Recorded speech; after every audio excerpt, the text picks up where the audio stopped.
All right, good evening. Coming up 6:23 on the 17th of June 2023. I'm Texas Storm Chasers Baldy-in-chief David-Reimer. We have a tornado down right now that's not even tornado warned yet. It will be in just a moment, but we do have reports of a tornado in progress now southwest of Aspermont. This is going to be a confirmed tornado in progress southwest of Aspermont, moving southeast towards Hamlin in the Big Country. We'll see that tornado warning pop up here in just a minute.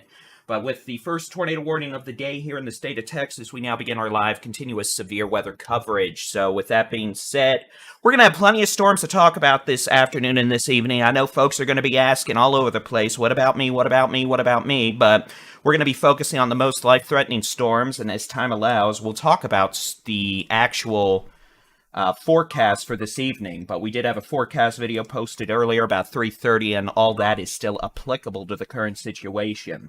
So what we have now is a confirmed tornado. This is going to be a confirmed tornado 11 miles southwest of Aspermont, moving southeast at 25 miles an hour. We're receiving multiple reports of this from both trained weather spotters, storm chasers, and the general public. This has the potential to be a direct impact to the city of Hamlin, east of Rotan, west of Stamford. This storm is also capable of and likely producing baseball to softball size hail. So those of you from Aspermont, or specifically south of Aspermont, down Highway 83 to the city of Hamlin, need to take your tornado safety precautions immediately with a confirmed tornado in progress. And just like a couple days ago in the Texas Panhandle for Perryton, obviously, tornadoes do bad things in western Texas too. So let's not taunt Mother Nature and tempt fate by trying to go outside and look at this, because we're just going to end up with another Perryton situation. And we don't need anyone getting hurt or killed today. So again, this is going to be a confirmed tornado now, moving southeast towards the city of Hamlin. At this point, a tornado warning for southern Stonewall counties, but we're going to need a tornado warning for portions of Haskell, Jones, and Fisher counties. And I have no issue saying that because there's a tornado down right now. We've had multiple reports of that. So tornado warning or not, I couldn't give two hoops out of a hoopla. Y'all in the city of Hamlin need to be taking your tornado safety precautions, and that's going to be going to the lowest floor, center room, away from windows, put as many walls between you and the outside as possible. Grab some hard sole shoes, boots, something like that, so if you have to walk over broken glass, you don't end up with nails or glass in your feet. And we also want you to put a helmet on. I don't care if you're 90 years old or not, put a helmet on if you're having to go to your tornado shelter. That'll probably do you a great deal of good if you end up having a tornado strike and you have debris. Our storm chasers are in the Oklahoma Panhandle.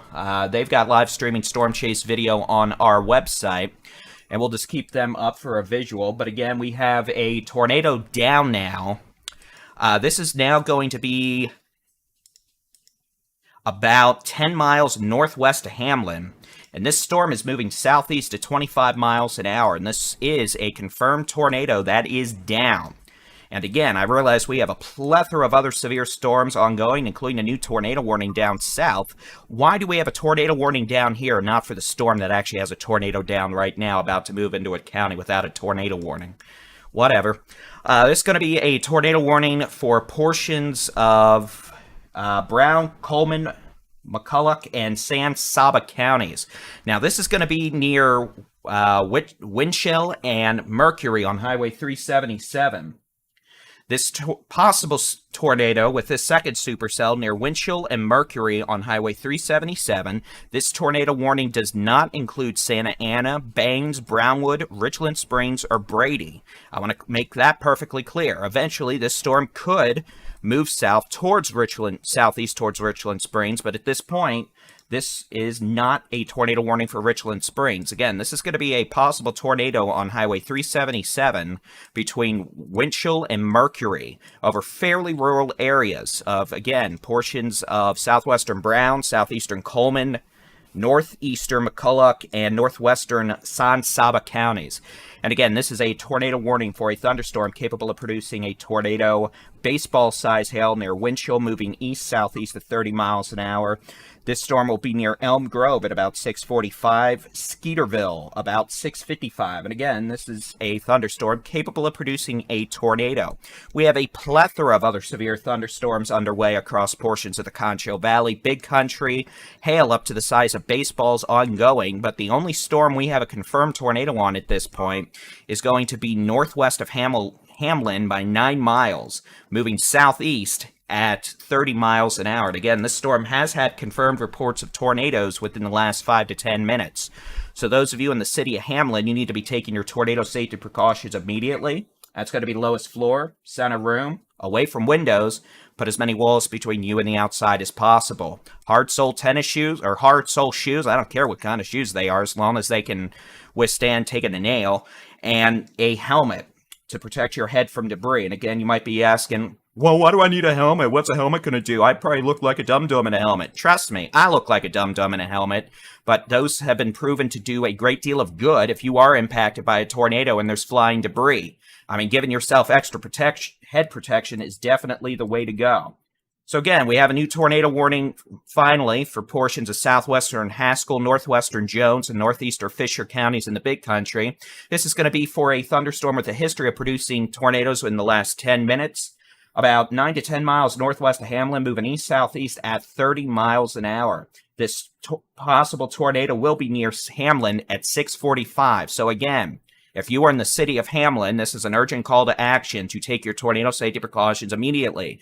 Just like we saw in Perryton on Thursday, we can get damaging tornadoes in western Texas, and when they hit something, they do just as much damage. It can hurt just as many people as if we're dealing with a tornado in the piney woods of East Texas or the Arklatex. So that whole myth that, hey, you can see the tornado, get out of the way, not get hurt, obviously was disproven by the over 100 people hurt and 3 killed in Perryton 2 days ago. So I don't want to hear any of that nonsense about, oh, I'm just going to go outside and look for it. Well, sure, if you want to get impaled by a 2x4, go for it. That's up to you. I mean, it's your life. You can do whatever you want. I'm just trying to give you the best information. And I think that's quite clearly evident at this point by the fact I'm telling you to get into a safe place. Lowest floor, center room, away from windows, put as many walls between you and the outside as possible to reduce the chances you get impaled by a 2x4. Because trust me, standing on the front porch or in the front yard looking around and then suddenly having a tornado drop on your head, trust me, that's not a great way to go. So again, this is going to be a tornado warning for southern Stonewall, southwestern Haskell, northwestern Jones, and northeastern Fisher counties through at least 7:15 p.m. Tornado now 8 to 9 miles northwest of Hamlin, moving southeast at 30. It'll be in the city of Hamlin in 14 minutes. Have a second tornado warning for a severe thunderstorm capable of producing a tornado in the eastern Concho Valley on Highway 377 near Winchell and Mercury. This storm's moving east-southeast at 30 miles an hour, the potential to produce a tornado baseball-sized hail. Moving east-southeast at 30 could eventually be an issue for places like Richland Springs, but at this point, it would still be about 45 minutes away. Let me load radar real quick. I know we've got hailers galore ongoing in the Big Country, the Concho Valley at the moment, and we're focusing on the things, on the spinny doom things.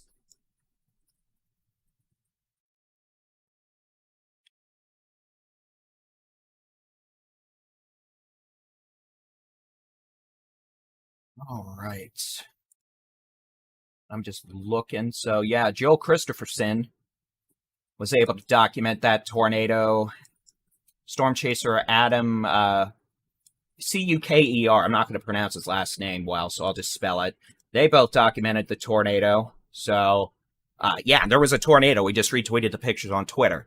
But again, here's radar over the last hour. You can see we've got several severe storms. Each of these could put quarter to baseball size hail down, generally moving east at about 30 miles an hour. We could see more storms develop over the next few hours here in the Big Country, Concho Valley, trying to make their way towards North Texas. In fact, you could see a couple showers and storms trying to go up in North Texas. We had one go up right over Far East Texas, pretty much right over Marshall to Wascom, moving northeast, and that dropped baseball-sized hail in portions of northwest Louisiana. All right, let's go look in the Panhandle again. We're watching a couple storms. We got a hailer southwest of Canadian moving northeast towards Canadian. That storm could be producing quarter to golf ball size hail, winds of 60 miles an hour. We're going to carefully watch it for increasing indications of low-level rotation. Storm chasers, Adam Lucio, meteorologist Jason Cooley, Chelsea Burnett, Jenny Brown are all located. Stephen, well, here, let me just make a list off the top of my head. Adam Lucio, Ben McCone, Chelsea Burnett, Stephen Jones, Jenny Brown, I think I said that, oh well, meteorologist Jason Cooley. They're all located on this supercell in the Oklahoma panhandle, Beaver, Oklahoma. We'll take a look at Jason's stream real quick. We won't spend too much time because we're going to focus on the Texas issues, but in fact, you can see.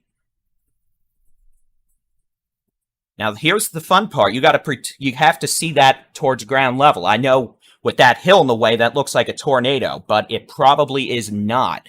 We need to see what it looks like from a perspective that you can actually see the ground, but that might just be a scary-looking cloud or whatnot. When looking for tornadoes, you also need to be able to tell if there's strong rotation, because sometimes it's just a scud cloud. Other times it's not, but again, that looks like a well-organized supercell. Definitely several suspicious lowerings there, and that is approaching Beaver, Oklahoma in the Texas Panhandle. As we go back down into the Texas Panhandle, severe storm southwest of Canadian, moving to the northeast at about 30 miles an hour. That could have quarter to golf ball size hail, the potential for winds over 60 miles an hour. And we'll also keep an eye out for indications of increasing low-level rotation. We're not seeing that right now. In the big country, multiple severe thunderstorms capable of producing quarter to baseball size hail. Same thing goes in the Concho Valley, generally moving east at about 30 miles an hour.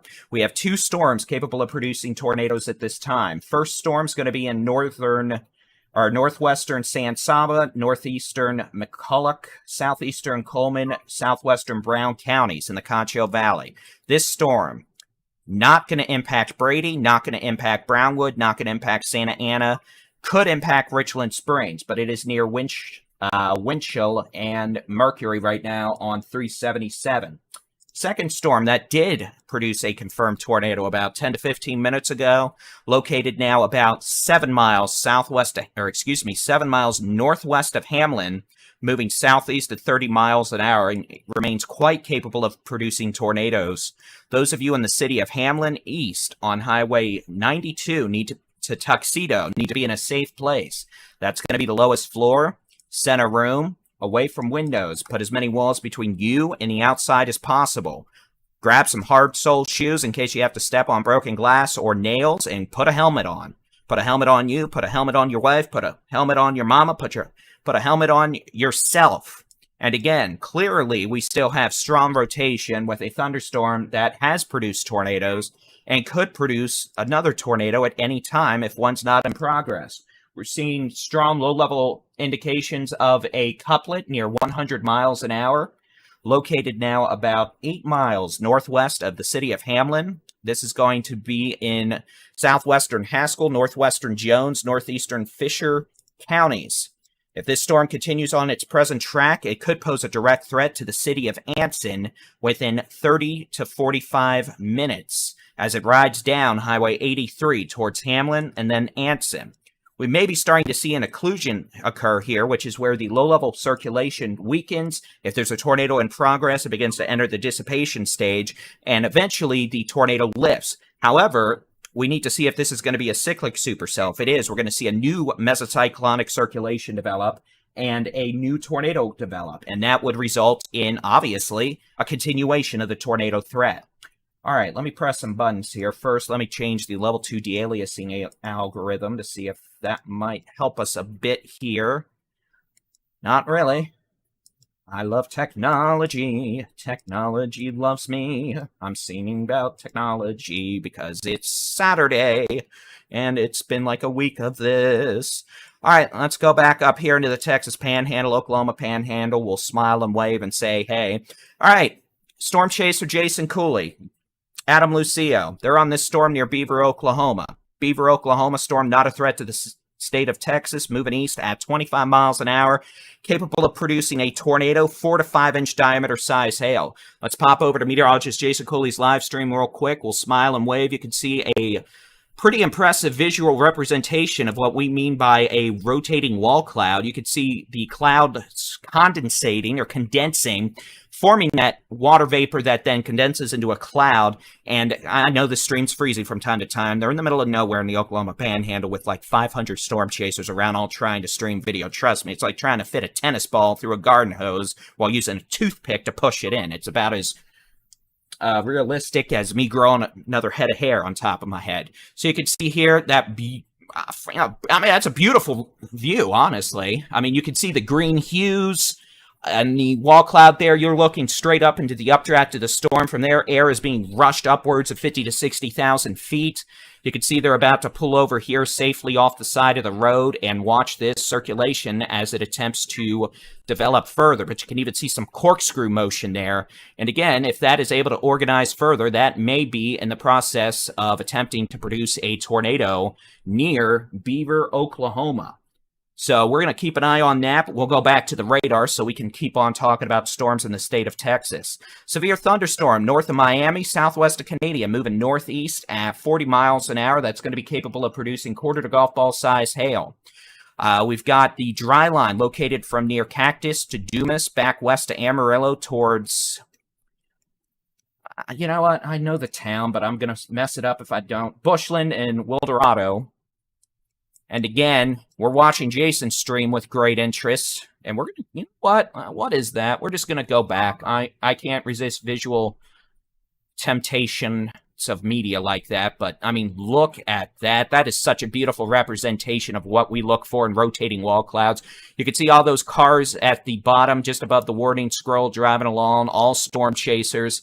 When I say storm chasing traffic can be as bad as Dallas in rush hour, except it's on a 2-lane rural highway, believe me, it's not fun. That's one reason I'm usually doing the coverage in this office now instead of storm chasing. One, because someone needs to do the coverage, and it turns out I'm the best one to do it. And two, storm chasing is fun, but for me personally, dealing with all the chasers, some of whom are idiots driving, it's just not a particularly enjoyable experience for me. So I get to sit here in the happy weather office with my 10 computer monitors and a generator in the backyard ready to go if we end up taking a power hit later.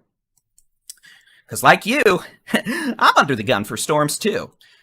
So, all right, let's take a look. Again, storm capable of producing a tornado. History of producing a tornado. Now, 5 to 6 miles northwest of Hamlin, moving southeast at 30 miles an hour. This storm is capable of producing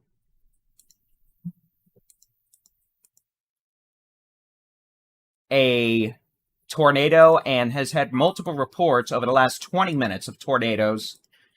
And again, it doesn't matter if you are in the middle of nowhere in West Texas, if you're in the middle of the big country, or you're in the piney woods of East Texas. If a tornado hits you, it's going to be a bad situation. We've had that proven time and time again in the Arklatex and the piney woods of East Texas, where you can't see the tornadoes typically because of all the trees and hills. And we had that proven on Thursday evening in Perryton, Texas, where you can literally see 40 miles in any direction, when we had a tornado drop in the middle of town, end up killing 3 people, injuring over 100, and destroying hundreds of structures. So that whole theory about, well, it's okay, I can just go outside and look for it. Yeah, until it drops on your head and impales you with a 2x4. And I hate to be so blunt and direct with that, but you know what? We've had people killed by that stuff this week in the state of Texas. So I'm done playing nice and politically correct about it. I realize people want visual media to confirm what's going on. That is why we have 10 to 11 storm chasers that go out and literally spend their own money, I might add, to spring this video to you. All these chasers have their own cell plans. They all have data limits. They all have to pay for that and then pay for the data excess. So, again, please keep it in mind. If we're going out and about showing you the video, we're doing that so you can actually visually believe what's going on and take it seriously. I understand, looking at this radar, most of you see a bucket of spilled paint, and it just looks like colors to you. And trust me, we know that. We in the Weather Enterprise know that. We know that, which is why over the last 15 years, the Weather Enterprise has brought in social scientists to try to better understand what everyone outside the weather weenie world sees, and to try to be able to better communicate to the public, y'all, about what's going on. So again, look, I realize me talking, y'all probably are just like, oh, he's a weather nerd, blah, blah, blah. And I realize you're looking at a bucket of spilled paint, and what I could see here on the radar and try to verbally communicate to you, y'all probably are not going to believe unless you see something on the screen or you see something scrolling through your social media feed that's like, oh, wow, there really is softball-sized hail, or wow, there really is a tornado. And I understand most people, when you hear the word tornado warning, you're either going to go outside and look, you're going to turn on your preferred method of receiving weather information, or you're going to go scroll through Facebook and see if you can find pictures. Trust me, I get that. You're looking for a second source, a confirmation. Trust me, we all do that. I mean, I'd be honest. If I'm here and I hear something's going on, I'm probably going to look out this window right here. But at the same time, I'm also able to visually look at this data and understand and correlate to what it means. Very strong low-level circulation continues now. This is a tornado in progress. We're still seeing pictures and videos. This is the which way the wind's blowing mode. Again, I know this is a bucket of spilled paint for most of y'all, but what we're looking at is the Doppler radar portion of the Doppler the Doppler portion of the Doppler radar. It is able to tell the direction and speed of the winds. So we have winds moving towards the radar at Dyess Air Force Base about 50, winds moving away at 80. That is a 120-mile-an-hour gate-to-gate couplet. Winds moving pretty much right next to each other there on those pixels, which is a clear-cut sign of a tornado. Back to the how hard it's raining mode, most of which y'all are used to seeing. And again, we still have that hook echo. And at some point, this circulation's probably going to occlude or weaken, but we could see a new tornado develop at any time after the first one lifts. What goes down must go back up, or vice versa. What goes up must come down. Well, I mean, the same principle applies. So again, this tornado now probably less than 5 miles from the city of Hamlin. And understand, radar beams originating from the radar site go out in a straight line. The Earth curves. I realize some of you may think the Earth is flat. I hate to break it to you, but no. Further out a radar beam gets from the radar site, because of the Earth's curvature, the higher above the ground it gets. So at this point, the radar beam near Moran, Texas, we call it the Dyess Air Force Base radar, even though Dyess Air Force Base is probably 30 to 40 miles southwest. But again, we're looking about 4,500 feet above the ground, because we're looking about 50 miles away from the radar site.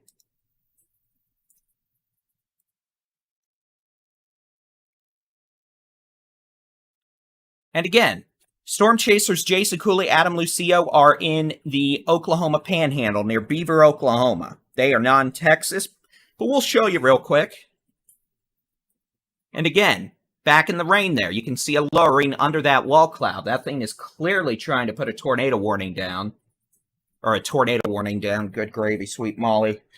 Tornado down, and we'll be keeping an eye out for that. You can tell there are hundreds of storm chasers there, all trying to stream video, which overloads cell towers and makes it more than difficult trying to push out a steady, high frame rate video, but we do our best. Again, that storm clearly capable of producing a tornado, and again, that's way up here, Beaver, Oklahoma, in the Oklahoma Panhandle, well northeast of Perryton, well north of Booker, well northwest of Follett. This is going to be moving towards places like Gate, Roston, Laverne, May, Buffalo, maybe even Fort Supply and Woodward, Oklahoma at some point. Looks like the storm southwest of Canadian is intensifying with a hail core loft. This storm moving to the northeast at about 40 miles an hour, the potential for quarter to golf ball size hail. And if you're wanting to watch Jason's video with his audio and just all that, you can watch it on the Texas Storm Chasers YouTube channel. That's where we've got that. All right, let's go back south. We've got that second tornado warning down here in the eastern Concho Valley. Don't want to forget about y'all. This is going to be east of Highway 377 now, east of Winchell, east of Mercury. If you're in Mercury, along and west of 377, same thing for Winchell, you're clear from this tornado warning. You're going to have more storms, though. This storm's still showing areas of rotation over rural portions of northeastern McCulloch, northwestern San Saba, and southwestern Brown counties. And again, that storm not going to impact Brownwood. It doesn't even honestly look like it's moving southeast. It's moving more east at this point, so it's probably going to stay north of Richland Springs. Eventually, it may be an issue for places like Goldwaith. And again, the potential for hail, strong winds, perhaps a tornado. Around the city of Abilene, we've got storms capable of producing quarter-size hail at least. 83 from southeast of Anson down to Hawley to impact. And then a storm coming into the west sides of Abilene, just northwest of Buffalo Gap. That'll be moving through the city of Abilene. Heavy rain, the potential for hail. And again, this storm out by Hamlin, in addition to producing a tornado, this thing has probably baseball to softball size hail. That alone is going to ruin your day. So understand, this thing is probably dropping baseball to softball size hail just northeast of Hamlin, east on Highway 92 to Tuxedo. All right, Weather Service has updated the warning. Let's play Reedy. We've got a confirmed tornado located near Hitson, or just a couple miles northwest of Hamlin, moving east southeast at about 20 miles an hour. So it's slowed down a bit for now. Weather Service thinks this may not be in Hamlin until about 7:10 p.m., which makes sense because it's slowed down. So again, this is a storm with a tornado that has been down for quite a while now, moving east-southeast at about 20 to 30 miles an hour, in addition to the potential for baseball-size hail. This storm could potentially directly impact looters on Highway 6. Let me put a storm timing track on that for you all. We'll take a look. And again, about 7:20 p.m. The circulation itself is still back west near Highway 83, and this is going to be very close to Hamlin. It may pass just north of town, but I am not ready to call that at this point. This could easily be an issue for the city of Hamlin, and those of you in Hamlin should have been in your shelter 15 minutes ago when I started squealing like a pig about this. But if you're just getting the warning now, hey, you guys better get your butts in the shelter. We don't want anyone getting hurt out of this. Those of you Hamlin east on Highway 92 to Tuxedo, just west of Stamford, the potential for baseball to softball size hail. It's probably already hailing out here, but the hail's going to get a lot bigger and a lot worse. Following the hail, the potential for a tornado at the low-level circulation continues. Back in the northwest Texas, we don't really have anything going on in the severe weather department right now. Paducah down to Benjamin, west of Benjamin, east along 82. We have some scattered showers and storms. They are moving northeast at about 30 miles an hour. I'll put the radar loop back on here. We'll take a peek at it. And you guys can see over the last hour, those showers and storms have generally been moving northeast. All right, we've got a view from both Adam and Jason. They're near Beaver, Oklahoma. And again, I'll just pull up Adams. You can see that thing is just spinning like a top. Wow. I mean, look at that. Again, this is near Beaver, Oklahoma. I mean, look at that. That thing is cranking. Look at all those clouds being sucked in from the right. Then on the left, that's your mesocyclone, your updraft. And then under the updraft, you have that wall cloud. This thing is really trying to plant a tornado, and it might end up being a big tornado if it comes down. Here's a different view. Looks like Jason and Adam are right next to each other.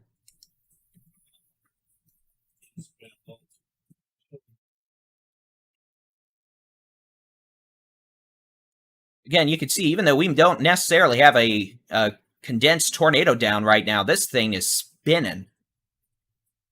And here, we'll go back. You saw that little scud funnel there on Jason's shot real quick. Adam's pointed a little to the right. You can see all the storm chasers on the road out there. You can even see some dust there at ground level being sucked into this severe intense supercell from near Beaver, Oklahoma. We'll take a quick look at Jason's again, then we'll get back to Texas weather coverage. And again, there you go. That thing's spinning like a top. And we'll keep watching. Again, they're located in the Oklahoma Panhandle. They are way up here near Beaver, Oklahoma. And I'll just put on the high-res radar up here real quick. Unfortunately, the closest radar is a good 80 miles away. So we're not seeing in the super low levels, but there you go. And again, this thing's got an impressive low-level circulation, an impressive reflectivity structure. And then we're going to need to keep watching this storm coming up to Canadian from the southwest. It is continuing to organize, and we're starting to see indications of a mid-level mesocyclone developing, which will enhance the potential for very large hail, damaging winds, and I can't totally rule out a tornado threat with that storm before it moves into western Oklahoma this evening. Otherwise, our most intense storm by far in the state of Texas is this angry little guy located on Highway 92 now, near or just northeast of Hamlin. The good news is that low-level couplet we were seeing has dissipated. We're not seeing as good of a signature right now. So we haven't heard any sort of recent reports of a tornado, but again, this storm is certainly capable of putting a tornado down again at any time, in addition to the potential for baseball to softball size hail as it moves southeast at 20 to 40 miles an hour. It's been fluctuating in speed. The Weather Service thinks it's moving at about 15 to 20. The radar algorithm thinks it's moving at 40. So regardless, those of you from Looters, just west of Stanford, maybe even all the way down to Albany at some point, need to keep a close eye on this. Back down into the Concho Valley we go. Ho, ho, ho. We got a severe storm warning for nothing, apparently. Okay, cool. I like air. Storm north of Richland Springs. The hook echo is certainly more defined on radar. Not seeing a super clear-cut, low-level defined circulation with this right now. But that storm could definitely have some hail. We could have hail falling right now near Lake Brownwood. That storm should be moving to the east-northeast. We'll double-check on that by turning on our Loopy Looperson button. And yes, I've started making up words. It's Saturday. We've been doing this a week. It's a miracle I still have a voice after Thursday. And again, this storm near Lake Brownwood moving to the northeast. You can see a new core trying to pretty much go up over Lake Brownwood, north of the city of Brownwood. That could have some large hail with it. And again, you can see splitting supercells around Abilene. You had the one storm near Anson moving northeast. Second storm, pretty much southwest sides of Abilene, moving into Abilene. That could have some hail. We got a storm trying to mature a bit over Baird on Interstate 20. Also moving to the east-northeast. And a couple other storms back down to the Concho Valley. All right, while we have a moment, let's take a look at the radar for what at least the radar may look like overnight tonight. What I'm going to do is we're going to turn off all the data here in just a second and pop on the high-res rapid refresh model. So we're going to turn all that off. We're going to turn that off. We're going to turn that on. We're going to look at the latest HER. And to do that, let's look and see what the HER shows here at 7 o'clock. All right, so this is what the model has at 7 o'clock. You know, it's actually doing pretty well. It's got the stuff in the Oklahoma Panhandle. Yeah, it's missing the storm near Canadian. It's got stuff in the Big Country, not so much in the Concho Valley. And again, weather models are great. And you know what? Sometimes they're even right. I know it's a miracle after this last week, but sometimes they do manage to actually get it right. So let's just pop on forward. We'll see what this model does, keeping in mind it's not doing so well with the stuff in the Concho Valley, so we need to keep an eye out. There may be some stuff further south than this model showing here at 9 o'clock. You can see it's generally got storms moving into southern Oklahoma, northwest Texas, western North Texas. Here's 11 p.m. You can see that cluster of storms moving into southeastern Oklahoma pretty quickly. Scattered showers and storms from the DFW Metroplex back southwest of Brownwood, if this model is correct. And again, we're going to have to wait and see. I wouldn't be shocked if we have some more intense activity in North Texas than this is showing this evening. And then the Boa Echo out of hell approaching the Oklahoma City Metro. Just southwest of Wichita, Kansas, west of Stillwater, near Guthrie, Oklahoma, back west on I-40. Nasty line of intense storms. Some of these are probably going to be producing very large hail. Looks like this even has a couple supercells ahead of the line right over Oklahoma City, which would possibly be tornadic and quite impactful, which isn't good because, for those who don't know, I live on the south side of Oklahoma City. That's why I'm looking. And I also have a generator set up, ready to go. So if this is right, I'm going to get walloped here at about 11 p.m. to midnight. That'll be fun. But hey, if nothing else, I'll just open the blinds again to the window and let y'all watch while I probably take wind-driven baseball-size hail. And then I start screaming and hiding. All right, here's midnight, 1 a.m. Storms in the Arklatex. Could have hail, damaging winds. Can't totally rule out a brief tornado. 2 a.m., 3 a.m. Oh, look, guess what? Storms coming in out of Oklahoma now, moving southeast into Texoma, North Texas. Could have gusty winds, maybe some hail. I'm hoping we don't have mega hail, but when I say that and then the high-res rapid refresh model shows, baseball-size hail in Denton County at 4 a.m. Sunday, that just makes me think it's going to be a long night. And again, I'm not saying for sure there's going to be baseball-size hail in Denton County. Let's make that perfectly and abundantly clear. But it's going to be a loud morning, even if we're quiet several hours this evening and tonight. Another round of intense storms comes in early Sunday morning. You can see in this case, 5 a.m., line of severe storms, large hail, damaging winds, heavy rain, non-zero threat of a brief spin-up tornado. 6 a.m., oh, look, there's a third round coming in behind it.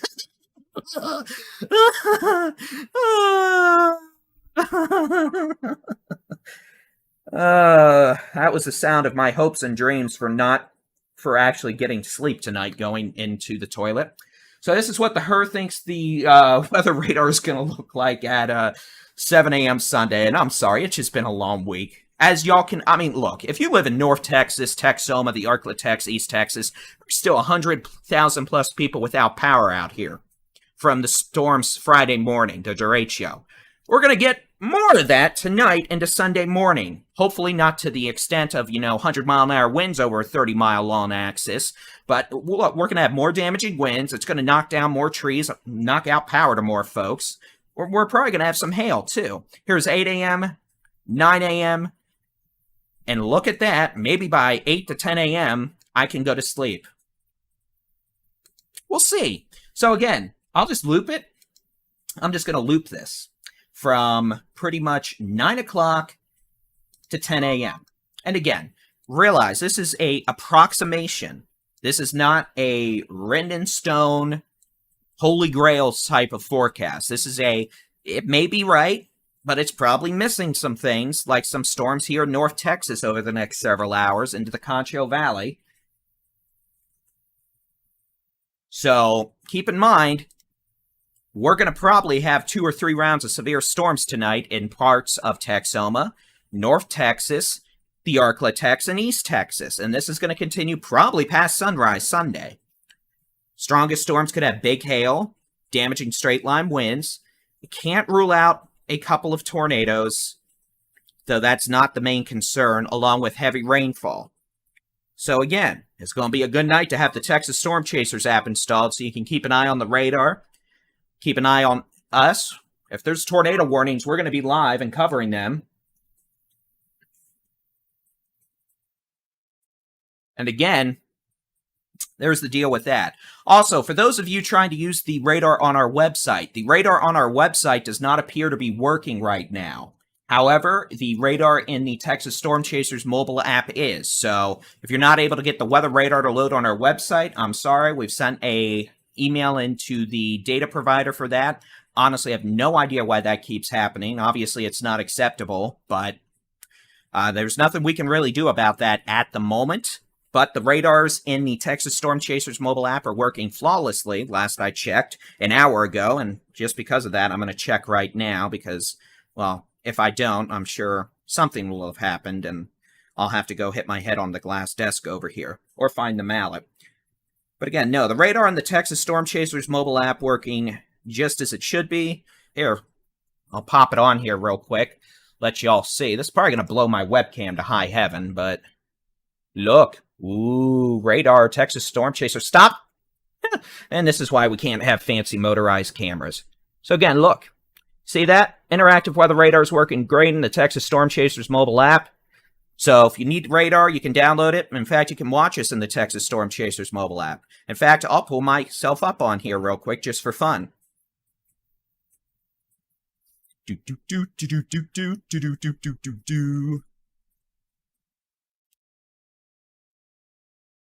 In fact, I'm probably going to hear myself. Or just get the best freeze frame of my life. Wow.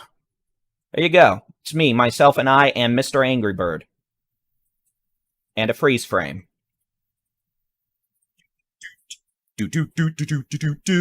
Okay, so there we go with that. All right, let's get back to it. It is 7:02 on the 17th of June, 2023. I'm Texas Storm Chasers Baldy-in-chief David-Reimer in the midst of covering yet another severe weather event across portions of Texas, Oklahoma. We've had a thunderstorm produce a pretty sizable tornado northwest of Hamlin, Texas, in the Big Country about 20 to 30 minutes ago. We've got a storm down in portions of San Saba County that was tornado warned. Frankly, not worried about that right now in the spinny doom department. We are most definitely dealing with plenty of hail, big shock there after last week, along with damaging wind gusts. And again, I do apologize to those trying to use the radar on our website. I do know it's not working. I wish I could do something about that besides shoot an email to the data provider. I'm sorry. The radar in the Texas Storm Chasers mobile app is working, and it's a free app. You can download, use it there. And again, we're just going to do our best to keep y'all updated. And if there are tornado warnings in the state of Texas, or another 100-mile-an-hour delayed show, we're going to be here covering it. If that means we're here at 5 a.m. Sunday morning, so be it. I've got caffeine packets galore. In fact, I've got my own bottle of caffeine here if I need it. I hope I don't, but I probably will. So we're going to be here because, look, I understand. Even a thunderstorm at this point with quarter-size hail freaks people out. And I get it. Lightning is frightening. And as someone who lives in South Oklahoma City these days, I've got this whole thing up in the Oklahoma Panhandle. This thing's going to come try to knock all my trees and power lines down here in about 4 hours. I've literally got a portable generator sitting at the back door ready to sit outside and plug all this computer equipment into. And if that's what we have to do later and I end up with a light on my desk and I look like the Grim Reaper, so be it. We're going to be here. Because that's what we do. And we're not perfect, and I went into that spiel the other day after the Perryton tornado, which we were not here to cover. And trust me, that's going to probably be the worst blemish on my record this spring, and I'm still extremely displeased about that, but we all make mistakes. All right, we've got a severe storm in pretty much Canadian at this point, starting to show increased indications of mid-level rotation.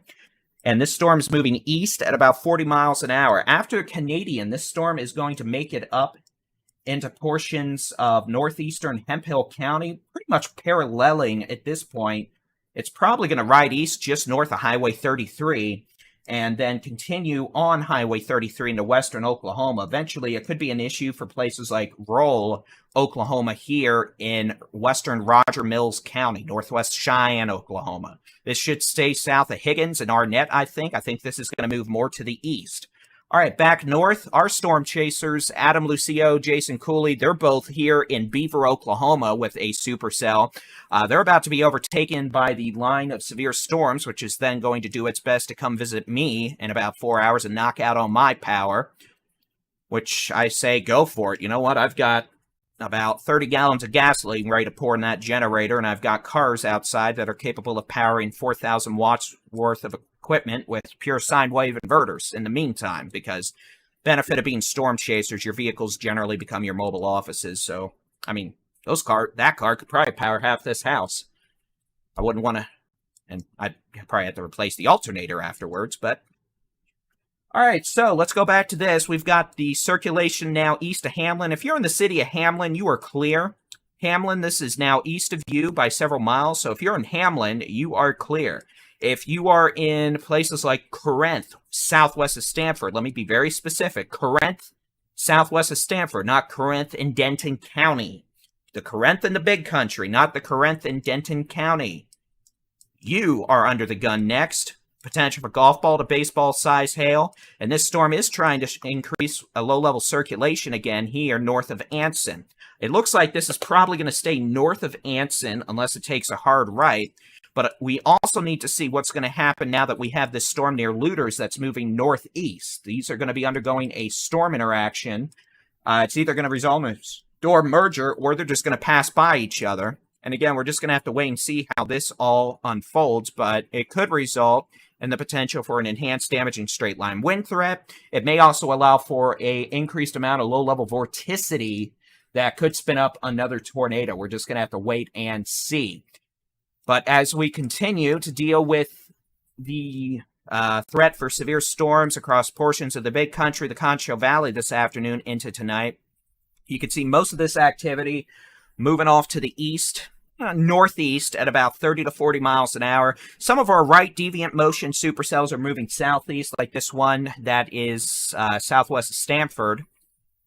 But most activity is going to be moving east-northeast. And that's going to be the main name of the game over the next several hours if we end up getting storms here in North Texas, Texoma, and eventually, several hours from now, the Arklatex. What we're going to have to deal with late tonight, but most likely well after midnight Sunday into sunrise Sunday, this whole big line of thunderstorms developing in the Oklahoma Panhandle. This whole shindig is going to start moving more to the southeast, and then it's going to come visit the Arklatex, northeast Texas, Texoma, later tonight in like 6-7 hours. And again, that could have damaging winds, the potential for hail. Can't totally rule out a couple tornadoes. And I realize many in East Texas are still without power and dealing with the aftermath of Thursday night / Friday morning's derecho. And trust me, we understand that, but we would definitely encourage folks to have their cell phones charged and ready to go tonight in case, one, you lose power again, and two, so you can keep an eye on the weather tomorrow morning as those storms with additional damaging winds, the potential for hail, arrive from the northwest.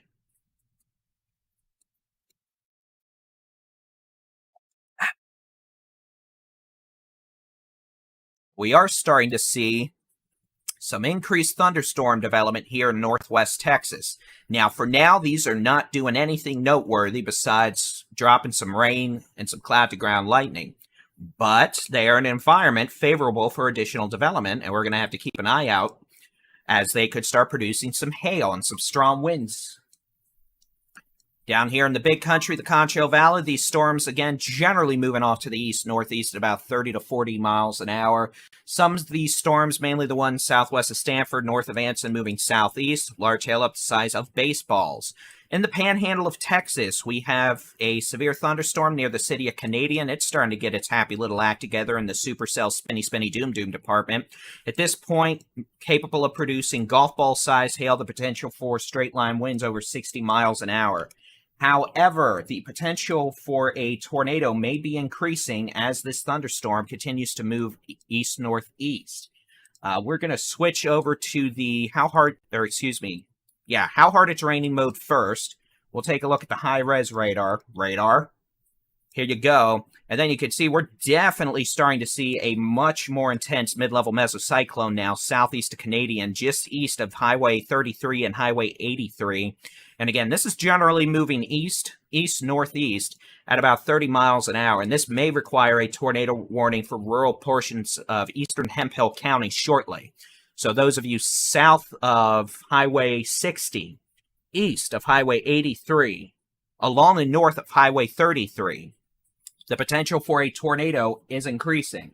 And what may end up needing to be a tornado warning at some point. But again, for now, potential for golf ball, baseball size hail, damaging straight line winds, 60 plus miles an hour. And again, that storm pretty much over the middle of no man's land now. Oil fields, all that. It'll be heading into portions of Roger Mills County and Ellis County, Oklahoma. Ellis County, Oklahoma. Making that abundantly clear here in western Oklahoma. We have a tornado warning. This, I believe, is going to be for portions of Beaver County and the eastern Oklahoma Panhandle. It does go almost to the northeast Lipscomb County line. But again, these storms are not going to be an issue for the Texas Panhandle up here, probably. Now, could they eventually try to build south with some hail and wind? Yes. Am I expecting them to create super big problems for the Panhandle? I mean, there might be some issue for northeastern Lipscomb County if they turn southeast soon enough, but otherwise, no. Oh, for heaven's sake. Well, let's go back down here. Looks like we have a circulation spinning up very quickly north of Melvin. This is going to be back in the big country near Salt Gap in northwestern McCulloch County. This is going to be with a new supercell that's maturing very quickly.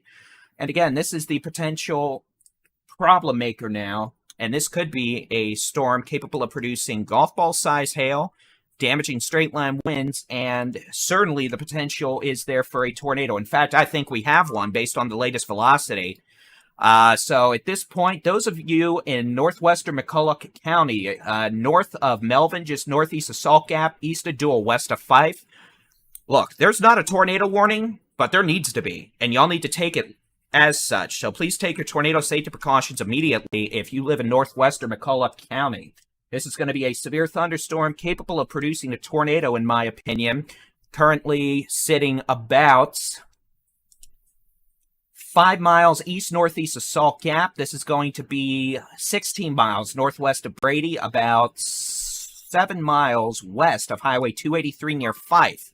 A dangerous severe thunderstorm that may be attempting to produce a tornado. I think it's latched onto an outflow boundary, kind of like this first storm did before it weakened.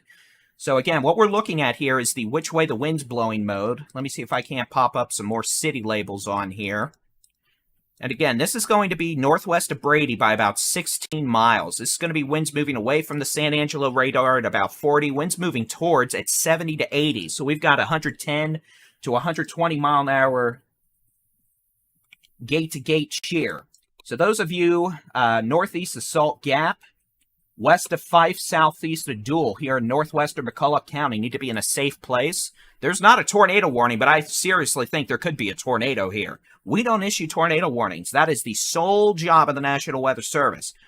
However, I'm also not going to sit on my butt, put my hands under my butt and say, nothing's going on here. There's something probably going on here. There's either damaging straight line winds out the yazoo, or I think there may have just been a spin-up tornado as this thunderstorm interacted with the boundary. And again, we still have very strong low-level rotation here. So I would not be shocked if we just had a spin-up tornado occur. In fact, if I go back to the last scan, if it would have let me, we had a couplet, or a gate-to-gate couplet of about 80 miles an hour away and about 100 towards. So again, this may have been a brief tornado, but it may have been a very brief, strong tornado. We're just going to have to wait and see. And typically, we find that out down the road if someone who lives there was there and ended up taking a picture. But again, that might have been a brief tornado there near Pear Valley. And again, it looks like the Weather Service in San Angelo is putting a tornado warning on this now. But again, we've got a thunderstorm that I think probably has had a tornado now for a good 5 to 8 minutes. This is going to be located near Pear Valley, northeast of Salt Gap, west-southwest of Fife, southeast of Dual, north of Melvin by about 8 miles, northwest of Brady by about 15 to 16 miles. And again, this is probably a storm that has had a tornado on it for a good, at this point, maybe 7 to 9 minutes. And again, this is a situation where we do now have a tornado warning. This tornado warning does include the city of Brady. This is going to be a situation where we have a thunderstorm with a very intense low-level circulation northeast of Melvin, moving east-southeast at about 40 miles an hour. This tornado warning does include Brady, Rochelle, Placid, Fife. We were talking about severe storms the other day down here, which is why I remember some of these communities. So again, possible, if not probable, tornado been in progress now for 8 to 10 minutes, about 7 to 8 miles northeast of Melvin near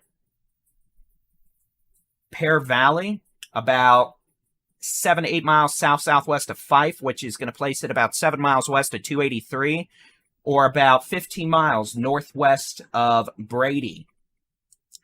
And again, this storm moving east-southeast. You can see that couplet not as intense as it was a few minutes ago, but it's still definitely capable of producing a tornado.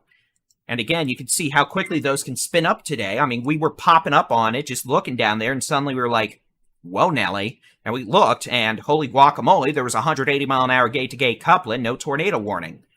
So again, sometimes these things spin up a lot faster, and they're able to put tornado warnings on it.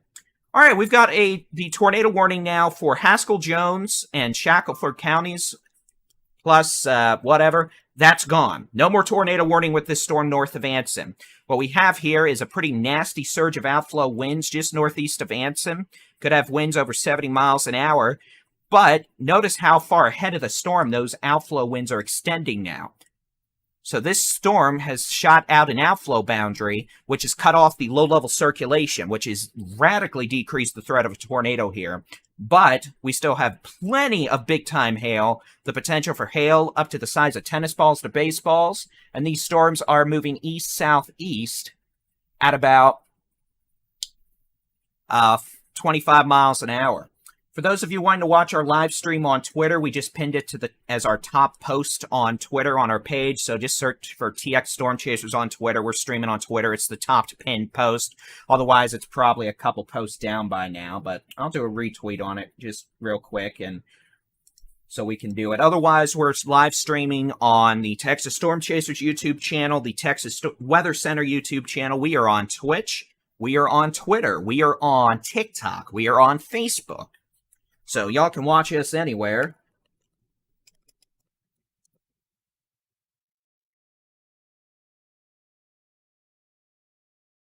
We just sent another tweet out with that link in it. So, Storm Prediction Center notes a severe weather watch may be necessary for portions of the Edwards Plateau here soon. And again, our storm chasers are currently in the Oklahoma Panhandle. They're about to get annihilated by angry squall line of doom.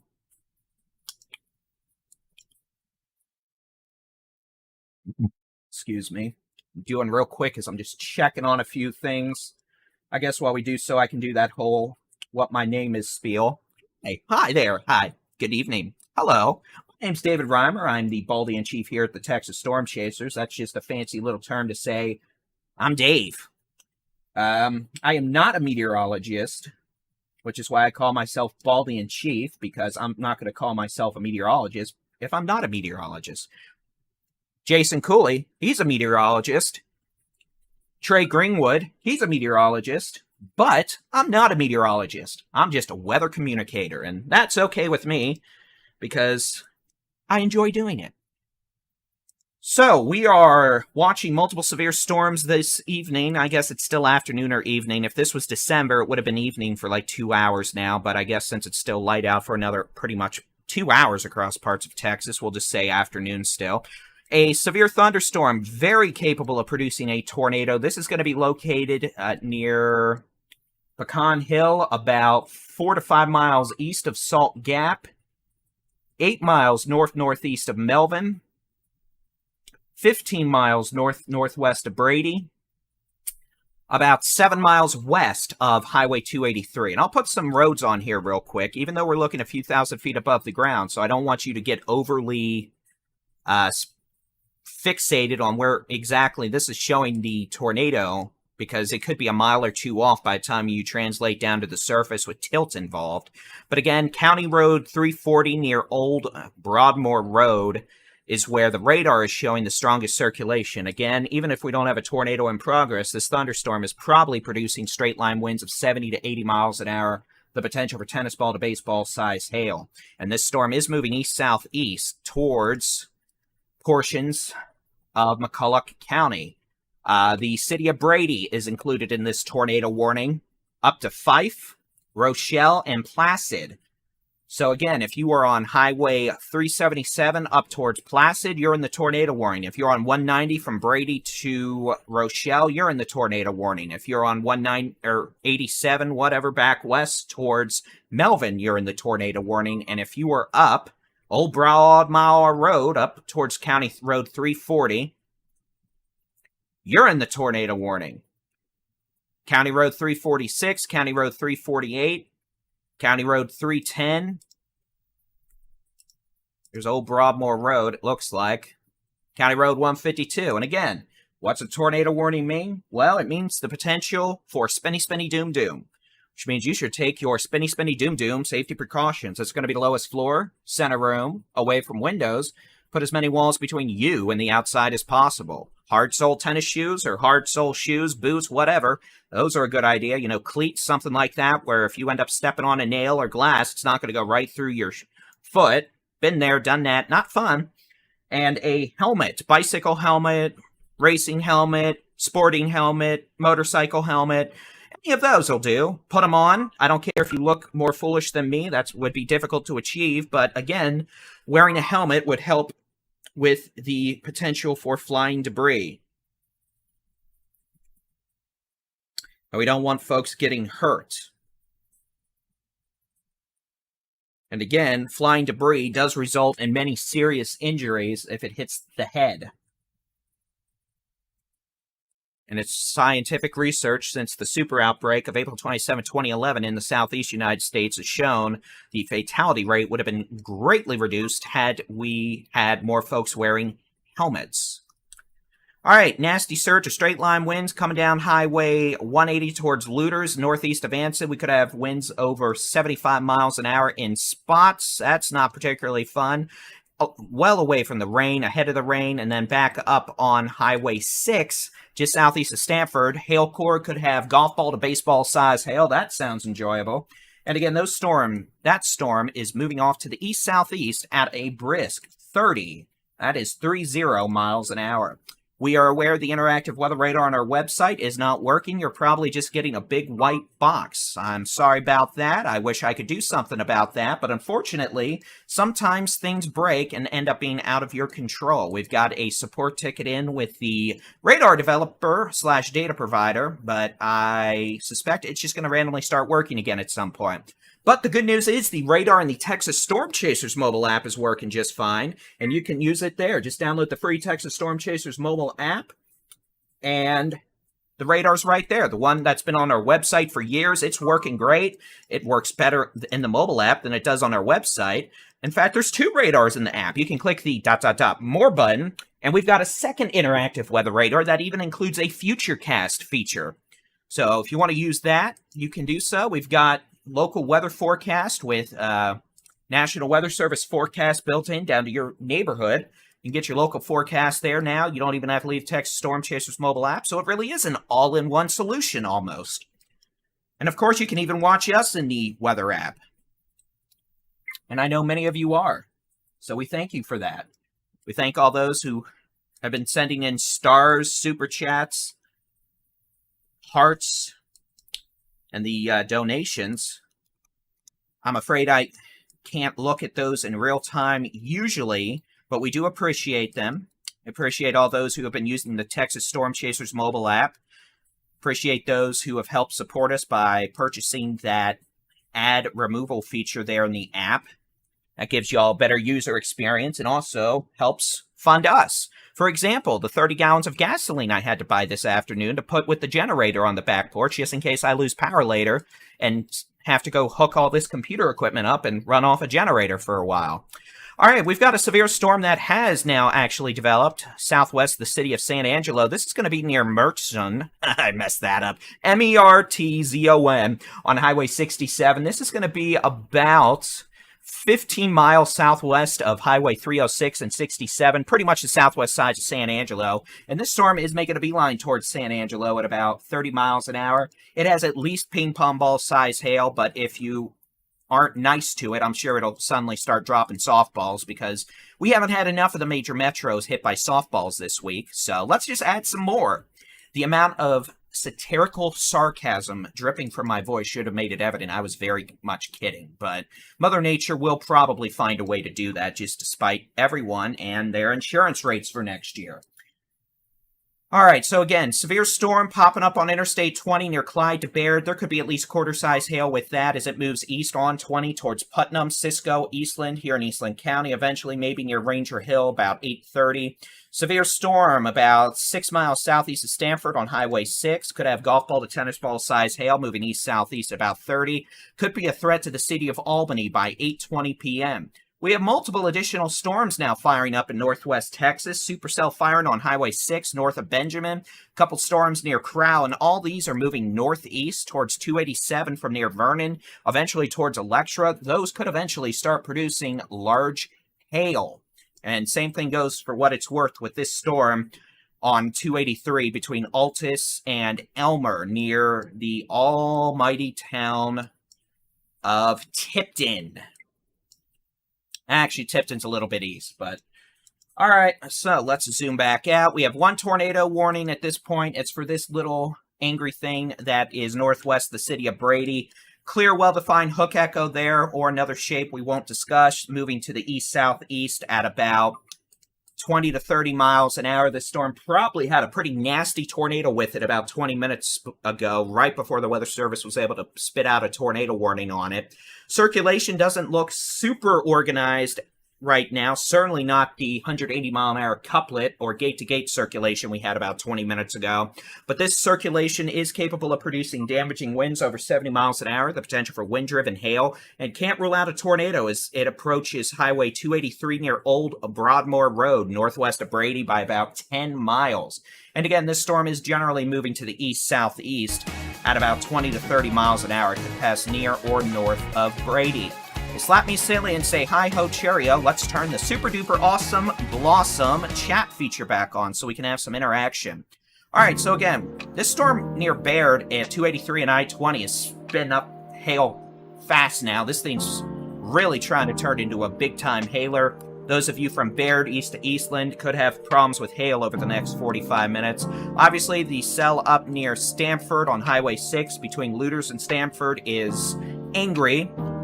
Nasty roof length downdraft all the way south of it now, so that's probably going to cut off any sort of tornado chances for a good while. These storms moving off to the southeast at about 20 to 30 miles an hour, and again, the potential for this to bring hail to the city of Albany by 8:20 to 8:30 p.m. Let's go back north. Again, a couple storms quickly developing now north of Benjamin to near Crowell on Highway 70. Those moving northeast towards Vernon. Could have hail with them at times, but for now the hail size looks lower than that of a quarter. Severe storm now for the southern edge of a squall line just northeast of Spearman to Perryton to Booker. Hey, those of you in Perryton, rescue efforts, etc., you're about to be impacted by quarter-size hail, straight-line winds out of the west-northwest at 70 miles an hour. The jazz music is playing. Sorry.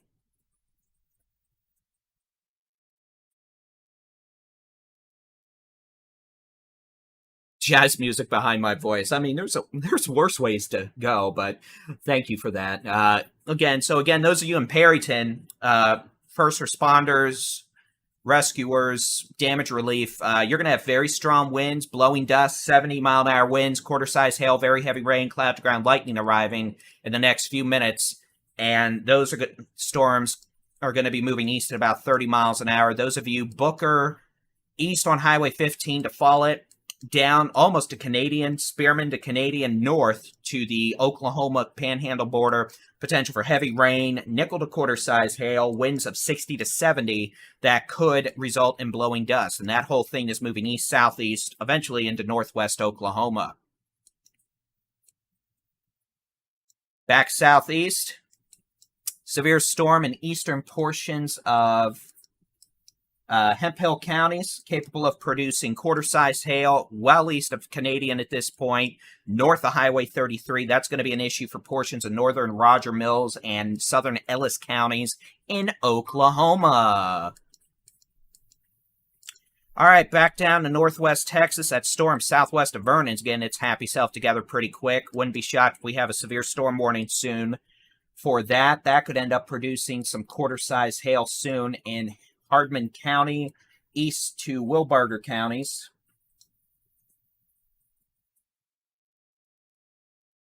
And that could have the potential for quarter-size hail in the next several minutes. We'll see. We may have a severe warning for that soon. Severe storm on Highway 6 between Luders and Stamford, moving southeast towards Albany, quarter to tennis ball size hail. The potential for wind gust over 60 miles an hour. Back into the Concho Valley, a severe storm about, 10 miles southwest of San Angelo, moving northeast. Might almost have a supercellular split ongoing, but either way, the potential for ping-pong ball-size hail as that moves pretty much right towards the city of San Angelo. Tornado warning for northern portions of McCulloch counties, including the city of Brady. Potential tornado approaching Highway 283 near Old Broadmoor Road. Moving to the east-southeast, the potential for straight-line winds of 70-plus miles an hour, quarter-size hail. Get multiple reports of a tornado in Beaver County, Oklahoma, where our chasers are, so we might actually have a visual on that.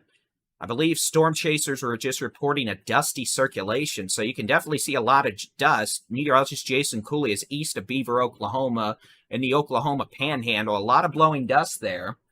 north of Slapout, Oklahoma. We might have just had a brief tornado that, well, I didn't have up. But again, you can watch the live storm chasing video from our chasers on the Texas Storm Chasers YouTube channel. And we'll keep an eye on that. But again, we're going to focus here on the Texas severe weather. So again, circulation at this point, probably about 8 miles northwest of Brady, moving east-southeast at 30. The potential for this to impact Brady and areas north of Brady with a tornado, perhaps large hail damaging winds. And again, this tornado warning includes places like Fife, Placid, Rochelle, and the city of Brady in northern McCulloch counties.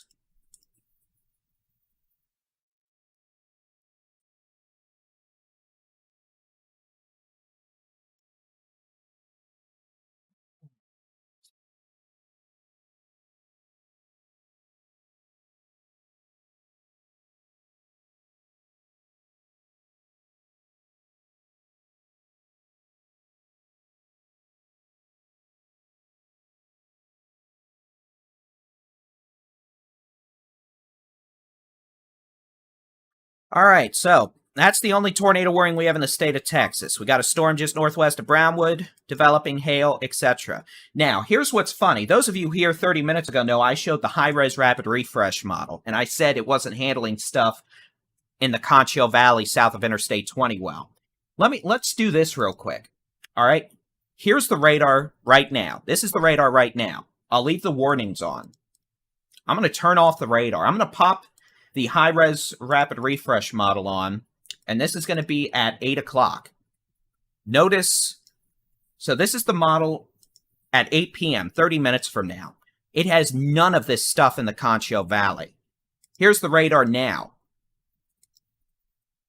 So again, it's handling stuff along and north of I-20, okay. It is not handling stuff south of I-20 at all, which is concerning in the aspect that it could impact the forecast going forward into portions of North Texas. So that is something to keep in mind. Models are great, and sometimes models are right.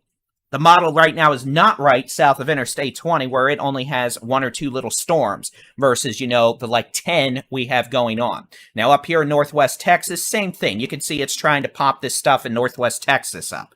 So again, that's something we're going to have to watch for. And again, there's your little bit of weather nerdism for the hour.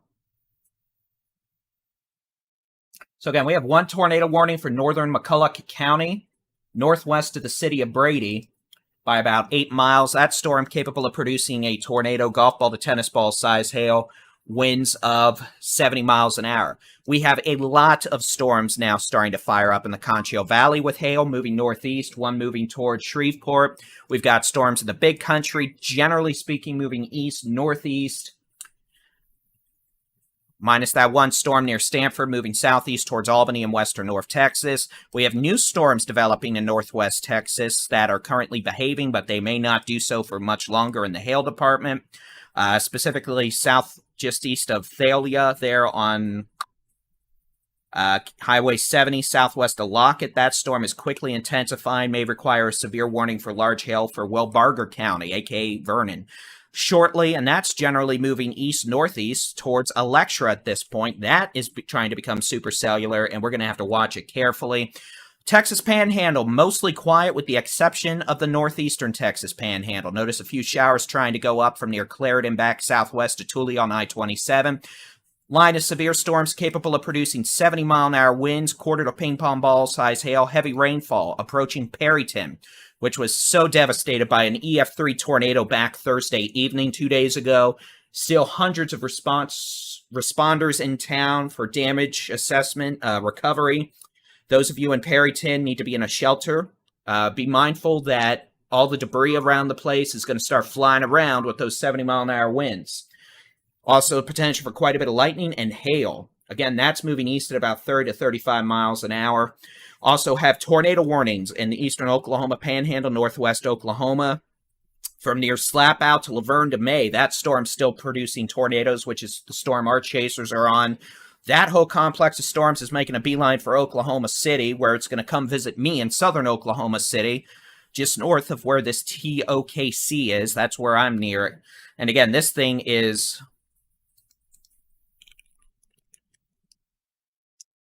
moving southeast, and it's probably going to do its best to bring me 70 to 90 mile an hour winds later with wind-driven hail. I've got a portable generator sitting inside off the back porch with 30 gallons of gas cans ready to go for that.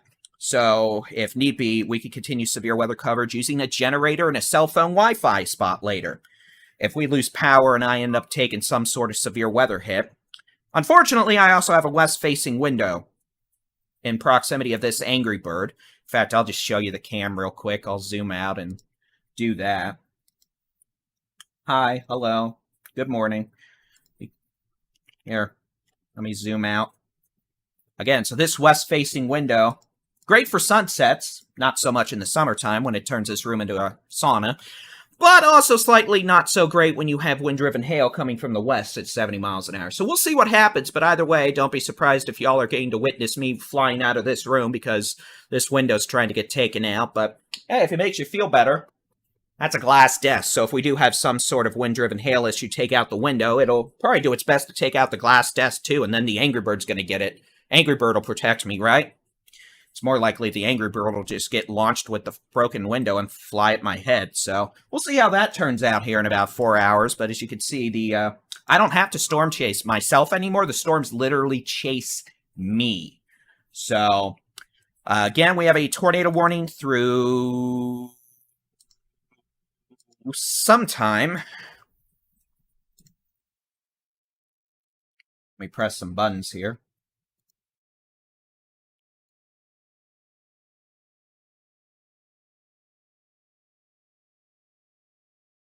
Again, this is going to be a tornado warning through 7:45, I believe. Another 8 minutes.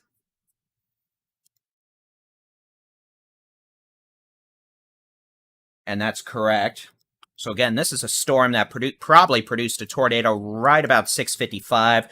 Circulation is starting to try and wrap up again as it approaches Old Broadmoor Road at Highway 283. This should place it about 8 miles northwest of Brady. I don't like that spot. Let's do this. This is going to place it about 7.5 miles or so north of 283 and Highway 87. It's going to place it about 9 miles northwest of Brady. Well, there goes the voice, which means it's water time.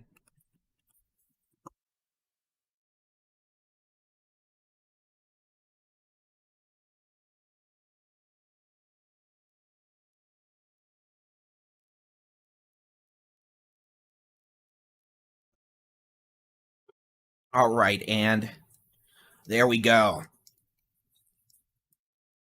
And again, I do see the tweets and the notes asking us about where folks can send snail mail checks or stuff like that.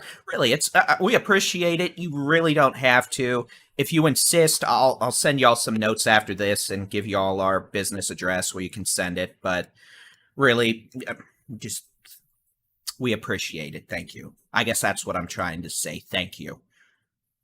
I'll be gracious instead of spend 10 minutes trying to tell you why you shouldn't. All right, storm southwest of Vernon now has achieved supercell status, and with that, you get hail. Severe storm warning for eastern Ford, southwestern Wilbarger counties, northwest Texas. Severe storm located east of Thalia, moving east-northeast at 30. Generally speaking, could pass near or just south of Vernon. And this is going to be a threat to Highway 287 between Vernon and Electra, moving towards eventually perhaps Davidson, Oklahoma. That storm probably going to have some hail. So you probably don't want to be on 287 from Vernon to Electra in the next 30 to 45 minutes unless you're like taking ice balls to your windows. And most of us don't. All right, let's go back south. Severe storm trying to move towards Albany. Nasty wind signature continues with this storm. The potential for winds over 70 miles an hour. The potential for ping pong ball size hail. The hail sizes have come down with this a bit. No signs of being spinny tornadic anymore. Eventually, this could be crossing 283 near Fort Griffin, which is north of Albany, and a beautiful state park for astrophotography, nighttime photography. It's a good it's a great place for history as well, but it is so beautiful out there at night with little light pollution. Been out there a few times in the last 10 years and have enjoyed astrophotography, and it has been enjoyable. But alas, I'm not here to talk about my personal hobbies. I'm here to talk about the Stormy. So again, this will be near Fort Griffin, maybe passing a bit south of Fort Griffin on 283 in the next 20 minutes. Thereafter, it could be approaching the city of Breckenridge by 8:45 p.m. in Stevens County if it makes it there. Further south, we've got a hailer near Putnam on Interstate 20. Looks like that may have turned a bit east-southeast. If that's the case, this is going to be more of a threat to areas south of Interstate 20, south of Cisco, eventually into central and southern Eastland County from near Carbon to Gorman on Highway 6. This storm could have at least golf ball size hail with it right now. It's showing a pretty good hail signature. Storm over Santa Ana, moving northeast at about 55 miles an hour. It's one of these left split supercells that moves more northeast very quickly. That could have quarter-size hail. I know those of you from Blanket, Lake Brownwood, east sides of Brownwood, including Tracy, probably just got some heavy rain, lightning, maybe some small hail. Another storm coming on in from the west. You're going to get more rain, more hail. We've got a severe storm near San Angelo that looks like it literally has died. Man, that thing died quick. So that may not have hail anymore, but it still may produce rain. 60-mile-an-hour winds or so in San Angelo. Severe storm capable of producing a damaging straight-line winds, maybe a tornado, and golf ball to tennis ball size hail passing north of the city of Brady. It looks like this is probably going to stay just north of Brady, but it's going to be close. So those of you in Brady still probably want to be ready to go to shelter immediately. Moving towards Placid and Rochelle, the potential for golf ball to maybe tennis ball size hail. Tornado warning for this storm expires in 1 minute. We'll see if the Weather Service elects to issue a new one. Regardless, it's still severe and we'll need a severe thunderstorm warning. This storm southwest of Vernon, showing indications of producing at least golf ball size hail and maybe bigger than that. Also starting to note that little hook echo developing. We're going to need to watch that carefully in case this tries to start rotating. At this point, not seeing any indications of a strong low-level circulation, but the potential is there that it could try to do something like that just to essentially spite me. And we're going to have to watch it carefully. All right, I'm going to look at some data real quick. And again, a couple notes. Thank you to all those sending in super chats, stars, stickers, hearts, etc. We do appreciate it. It helps us pay the bills. But I'm not gonna, I'm not gonna literally look here at monitors and be like, oh, thank you. Please don't take that personally. We do appreciate it. We appreciate all the support, but we're busy enough trying to just maintain situational awareness with the stormies, so I think that's what y'all would want us to do versus individually look and stop what we're doing and shout out. But we do appreciate it, and we do try to go back after the fact and individually thank y'all. We just haven't had that much time to do so this week because Mother Nature will not stop. After tomorrow, hopefully tomorrow's the last day. Please and thank you. Oh. Okay, so it is 7:45 p.m. That was the first note. Second note, radar on our website is not working. We are aware. We've sent in a support ticket. Not happy about it, but life. The radar in the free Texas Storm Chasers mobile app is working, thankfully. So if you want to keep an eye on the sky, you can do so with the free Texas Storm Chasers interactive weather radar on our website at texasstormchasers.com. How about we try that again? You see, I'm so used to saying that. It's literally it just comes out without me thinking. If you want to use the radar, you need to download the free Texas Storm Chasers mobile app, which you can do so just by searching for Texas Storm Chasers in your app store. Or if you want to take the lazy solution, which I do, you could go to your web browser, type in Texas Weather, but instead of .com, you put .app, and that'll take you right to the download page for the app for your device. It's a smart link.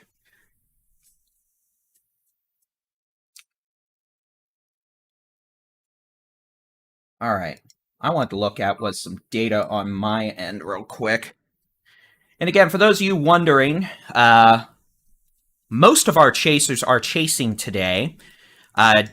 Jenny Brown, Jason Cooley, Adam Lucio, Chelsea Burnett, Stephen Jones, Ben McCone, Trey Greenwood.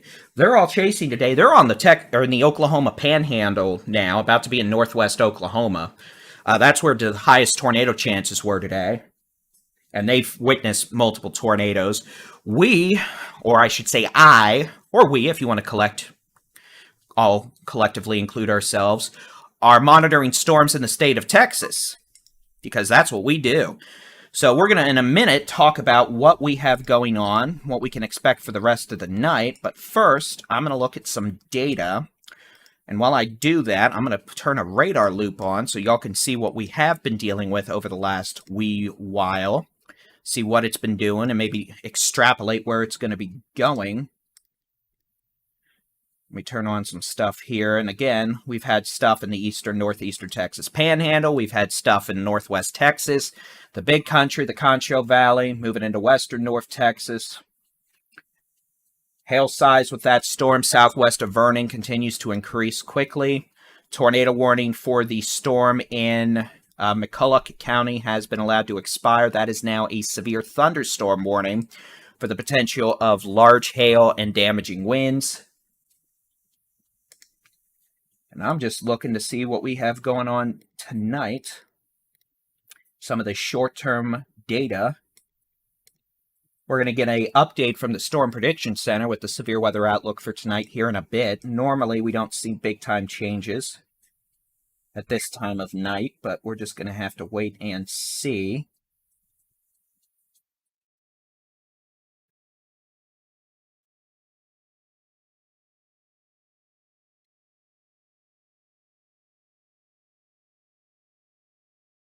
And at this point, the high-res rapid refresh model is not doing well with this stuff in the Concho Valley. The model is doing okay with the stuff up here in the Panhandle. Just, it's not showing anything going on down here in places like the Concho Valley or the Big Country, which is problematic since obviously we've had probably at least one tornado large hail. So that's why I'm not showing the model data here on the screen y'all can see, because it's just not performing well. And think of it this way. Garbage data into the model, garbage data is going to come out. So if it's not doing a good job of handling the current situation, it's probably not going to do a great job of showing what might happen down the road.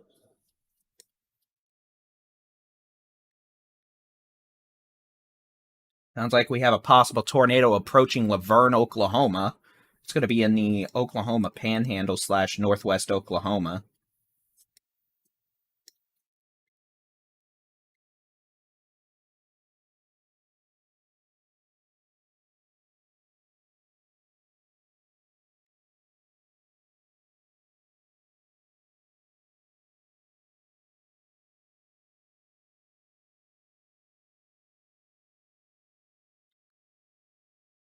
Okay.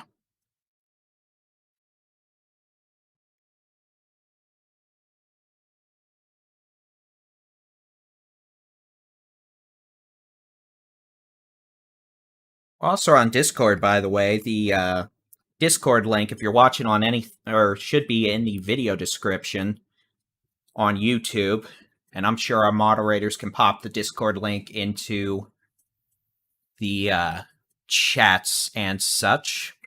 That was my hint to open my Discord.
All right.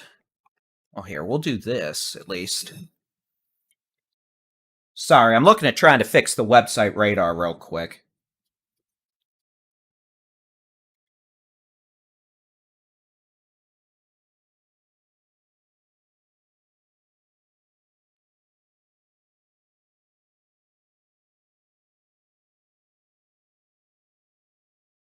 I don't know why it suddenly stops working, but real quick, I'm just gonna...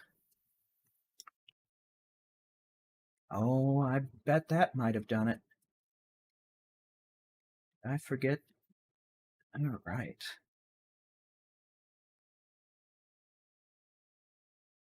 Interesting. I'm using that link, but it's not popping up.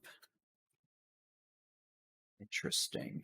Welcome to my life troubleshooting, by the way. I'm actually working on a website radar issue real quick. We have no tornado warnings in the state of Texas.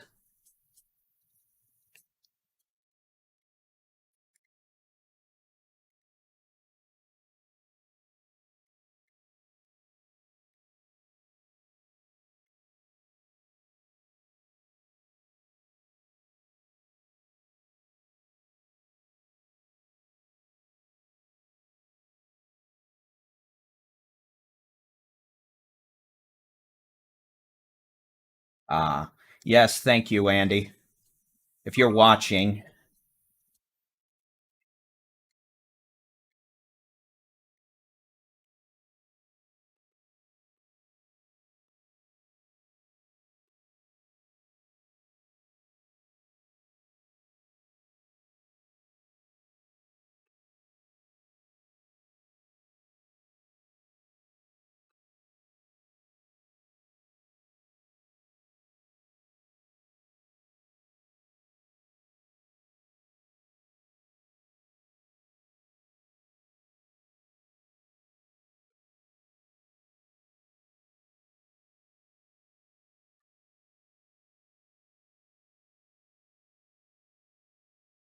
Interesting.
Interesting.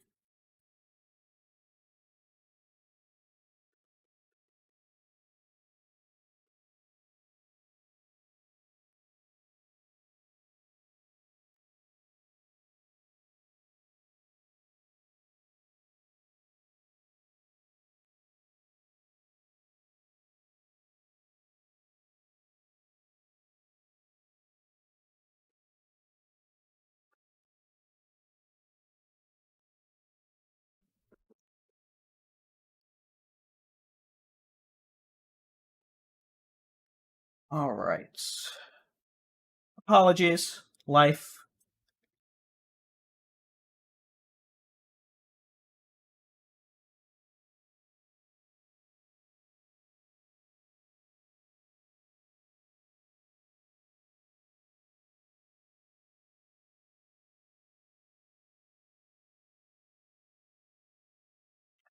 Again, coming up towards 8 p.m., we're monitoring multiple scattered showers and thunderstorms across the Panhandle, the Northwest Texas, and the Big Country this evening, and to parts of the Concho Valley as well. These storms are capable of producing hail, damaging winds, and we have seen a couple of tornadoes.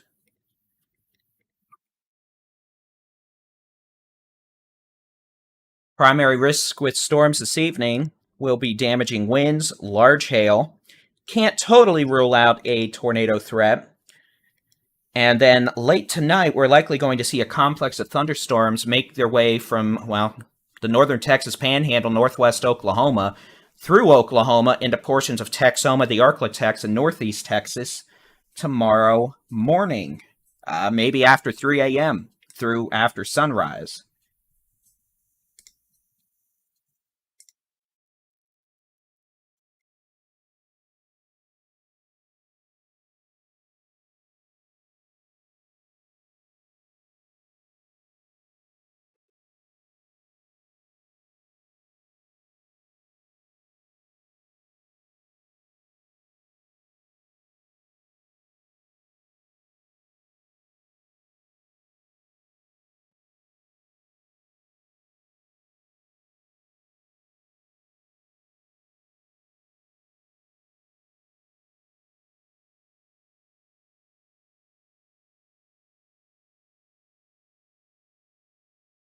All right, we've got that taken care of. Yeah, we have no tornado warnings in the state of Texas right now, which is good. We like it when we don't have any spinny, spinny, doom, doom. But we definitely do have the potential for hail, damaging wind, some heavy rain, and we can't totally rule out a few more tornado warnings.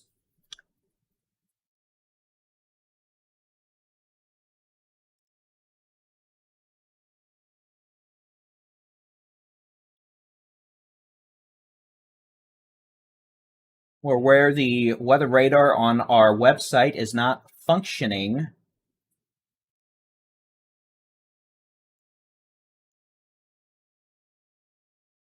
That's interesting.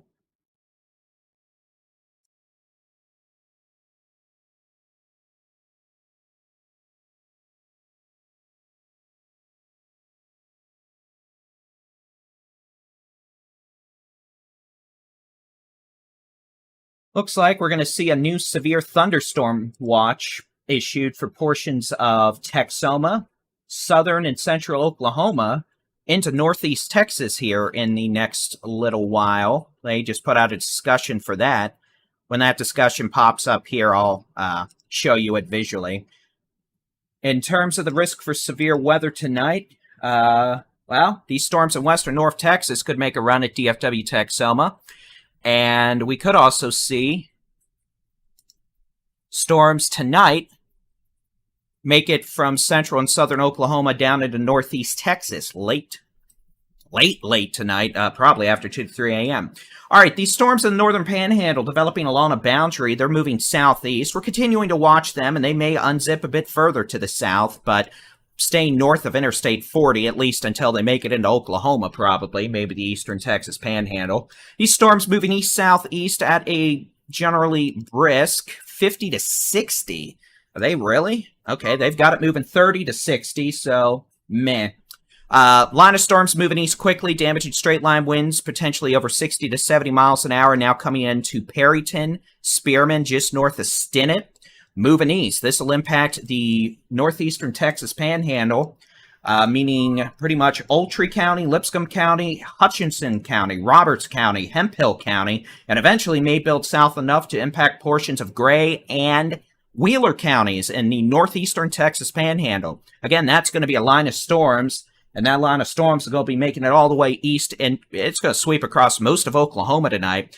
Probably make it in northeast Texas after 2 to 3 a.m.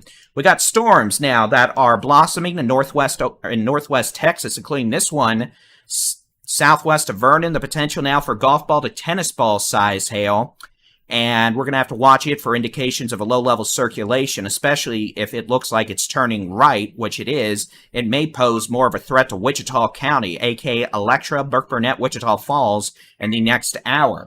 We even have a storm going up over the north sides of Wichita Falls. So again, starting to see storms increase in coverage now in northwest Texas. That'll be a threat to portions of Texoma and southern Oklahoma the next few hours. Storms in the Big Country, the Concho Valley, continuing to generally progress east. Strongest storms, large hail, damaging winds. Can't totally rule out a tornado, but the hail wind's going to be the big issue, especially hail, because it's been the last week. So again, a couple housekeeping notes as we come up to 8:02 p.m. on this Saturday evening Baldy-in-chief special. Well, I'm Baldy-in-chief David-Reimer. It is, again, the 17th of June, 2023. We're monitoring multiple severe storms across the eastern Texas panhandle, northwest Texas, the Big Country, the Concho Valley, moving towards western North Texas, Texoma, Oklahoma. And then later tonight, we're going to be watching northeast Texas, the Arklatex, East Texas, Sunday morning. That'll be fun. The potential again for another round of damaging winds. Hopefully not to the extent of what we saw with Thursday's derecho, but some folks are going to see very strong winds that'll knock down more trees and power lines. Can't totally rule out a couple tornadoes and hail because it's June and we're doing this in June. I am hoping that today will be our last widespread day of severe storms and that tomorrow will be more isolated and scattered In fact, I'll just show you the severe weather outlook for tomorrow real quick. Here's the severe weather outlook for tomorrow. Let me clear off all the labels. Again, here's tomorrow.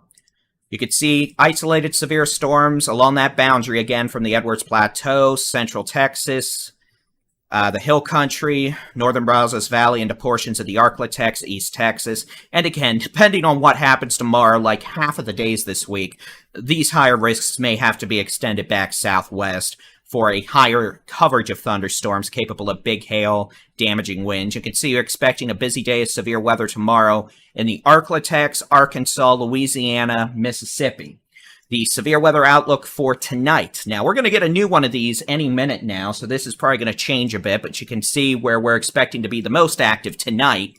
It's pretty much northwest Texas, the big country down the Concho Valley where we're active now, all the way east into North Texas, Texoma, the Arklatex, and East Texas. The Arklatex and East Texas probably not until after midnight, unless this first round of storms in North Texas hits, but then a line of storms in the eastern panhandle.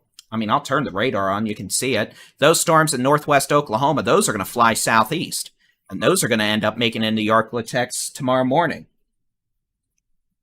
So, yeah, it's going to be a long night for some. And we may have a couple hours of a break late this evening if this stuff in the big country in North Texas dissipates like some models suggest. But then we're just going to have that mean squall line of doom come race on in and make a ruckus tomorrow morning with damaging winds and hail. But for now, we have plenty to deal with. So let's just go from south to north because I'm dyslexic and it makes me happy. So let's talk about it. It's going to be a severe thunderstorm in McCulloch County. Radar, load, radar.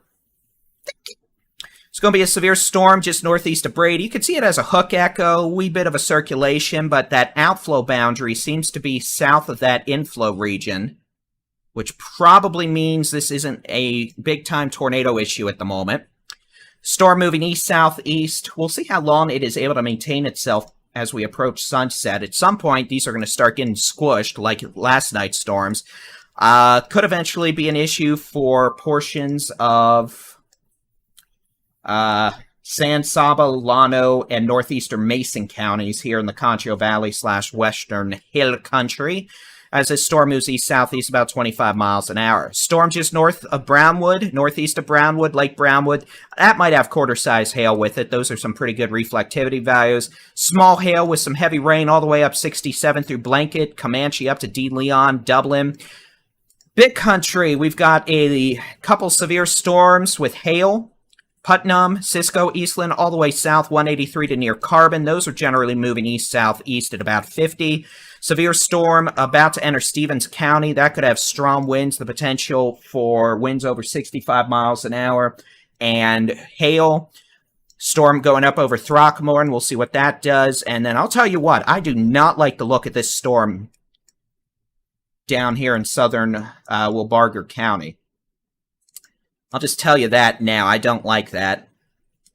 In the Hookie department, no tornado warning or strong low-level circulation right now, but we're going to keep watching it. Y'all been looking at me this whole time. You see, this is why I don't get to have nice things.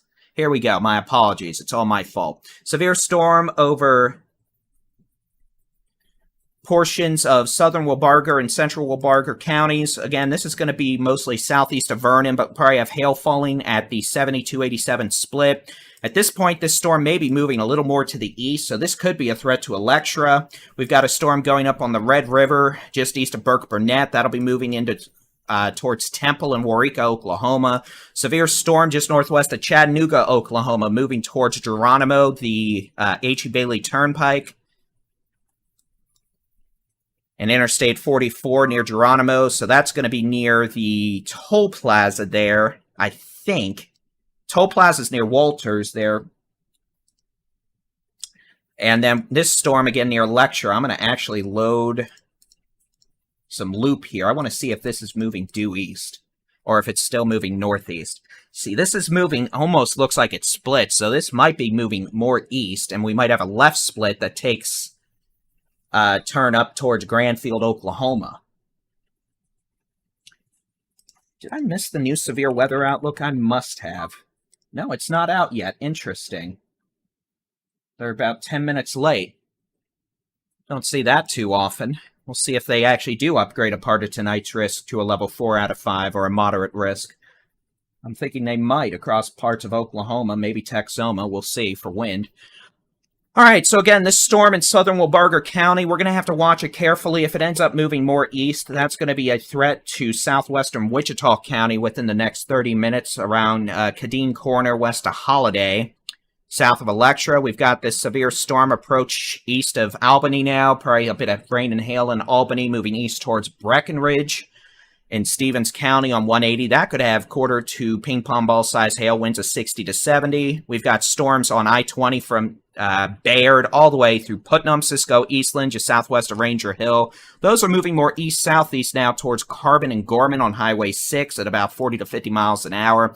We've got strong to marginally severe storms from Brownwood all the way up 67 and 377 to Comanche, Dublin, just southwest of Stephenville. Those could have some nickel to quarter size hail, gusty winds. We had a storm produce a tornado northwest of Brady by about 15 miles about 70 minutes ago. That storm now moving east-southeast with the threat for some hail, damaging winds. Probably going to stay just southwest of Richland Springs over mainly rural areas northeast of Brady, or east of Brady. So from near Rochelle on 190 all the way down to Voca, eventually possibly Fredonia on Highway 71 as that moves southeast, kind of towards Llano. We'll see if it actually makes it there.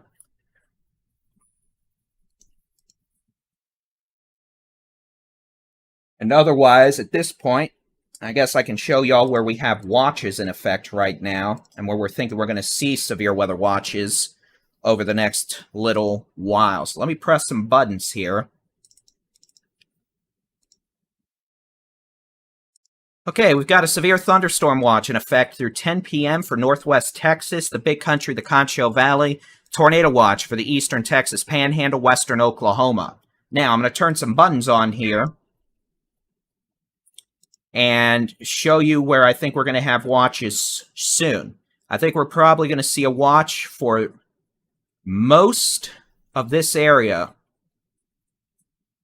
soon. And it may go a bit farther south than that to include the Metroplex, but probably a severe thunderstorm watch, maybe a tornado watch, we'll see.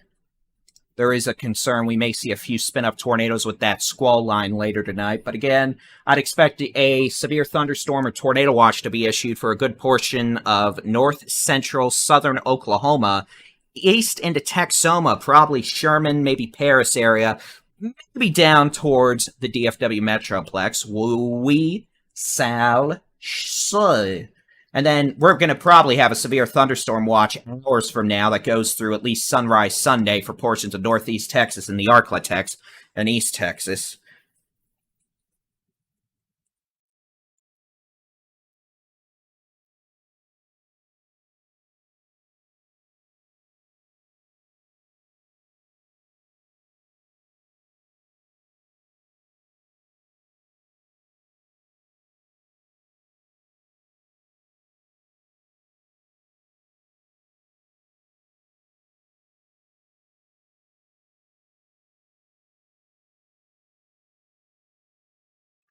All right.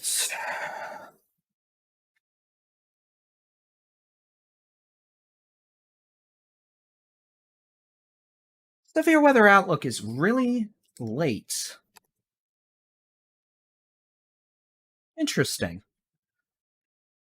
For what it's worth, so we turn the Texas view back on. Okay, turn all that off.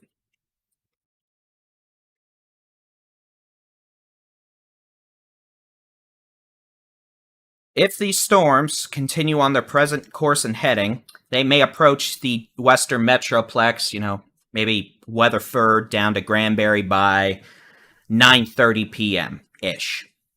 Probably closer to 10 o'clock for places like Tarrant County, Johnson County. If they make it that far, that's questionable. We'll see. Models are not handling it well, so we're just going to have to visually nowcast. All right, that severe storm that was east of Canadian is Dunzo. It's in Oklahoma. Line of storms now developing further southwest from near Perryton to Stinnett. And those storms have the potential to bring damaging straight-line winds over 60 miles an hour. The potential for quarter to half-dollar size hail. Some heavy rain as well. We note a tornado warning for Fort Supply, Oklahoma. Laverne to Fort Supply to near Buffalo, Oklahoma. That's going to stay north of Woodward. And all these storms moving southeast out of northwest Oklahoma are going to be what move into northeast Texas. Probably after 2 a.m., but we could see storms in northeast Texas with the first round first. We're just going to have to wait and see. All right, here's the plan. Stream is not going to go anywhere, but I am going to take, while we have no tornado warnings, about a 15-minute break from talking, because my voice is about to go out after the Thursday coverage, and I can feel it starting to go now. So we're going to step back. We're going to turn on some nice, relaxing music, and we're going to take about a 15-minute break from hearing Baldy-in-chief throw his voice out. And then we're going to be back here at 8:30, and we'll keep chatting. But radar stream's going to stay on. We'll have the chat on. We'll have some music going. And again, if we have any tornado warnings or some sort of big problem develop, somehow, Matt, before we're back in 15, 16 minutes, we'll come back sooner, and we'll be good. But again, going to take about a 15-minute break from talking while we have no tornado warnings. And then we'll be back at 8:30 to chat.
right, it's Heidi.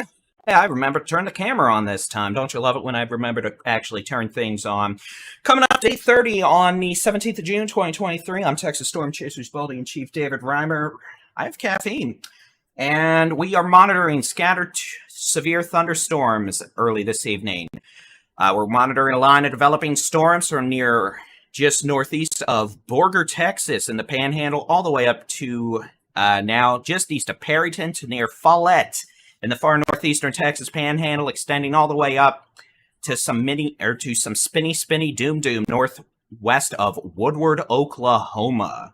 We've also got more isolated scattered severe stormies underway across portions of the Big Country, western North Texas, northwest Texas, and even a bit of the Concho Valley. So we're going to go ahead. We'll take a look from these storms, this time going from north to south. I know, being dyslexic, and I go south to north usually, but we're going to actually do it the right way this time. I guess there's not really a right way, but we're going to do it the way I want because I have the mouse.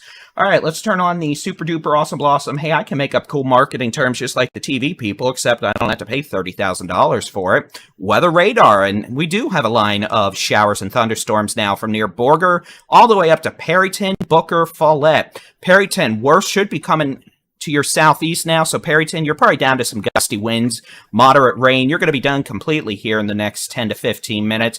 Good heavy rain falling from near Follett all the way down Highway 15 to Perryton.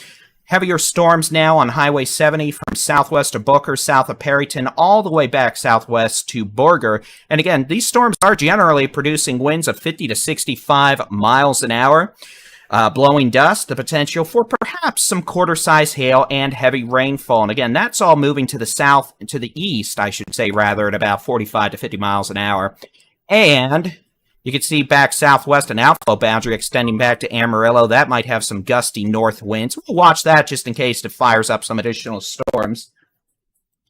All right, here in northwest Texas, a little cluster of severe storms, some supercellular characteristics as well, from near Lawton, Oklahoma, back south on the H.E. Bailey/Interstate 44 to Geronimo, Walters, Ranelid, all the way back west of Burke-Burnett on Highway 240. Down to Electra, these storms generally looking a little less angry than they did earlier. In the hail department, we might have some quarter to $half size hail, localized winds of 60 miles an hour. For what it's worth, it looks like this storm coming near the Walters Toll Plaza in Cotton County. I believe that is down here. It is. Looks like we're going to have a tornado warning for this. This is going to be very near the toll plaza where that McDonald's gas station are in the middle of the interstate on 44 where you pay that, it used to be like $1 toll. I'm sure it's something like $3 by now. Near Cookie Town. And again, looks like we're seeing a little circulation spin up there, and the Weather Service has just put a tornado warning out for that. And again, that's going to be a tornado warning for northeastern Cotton Candy and southwestern Oklahoma, and that's going to run through probably, I'm going to say 9 o'clock, but I might be wrong. Hey, I win. Cool. Maybe I'll get a cookie from Cookie Town later.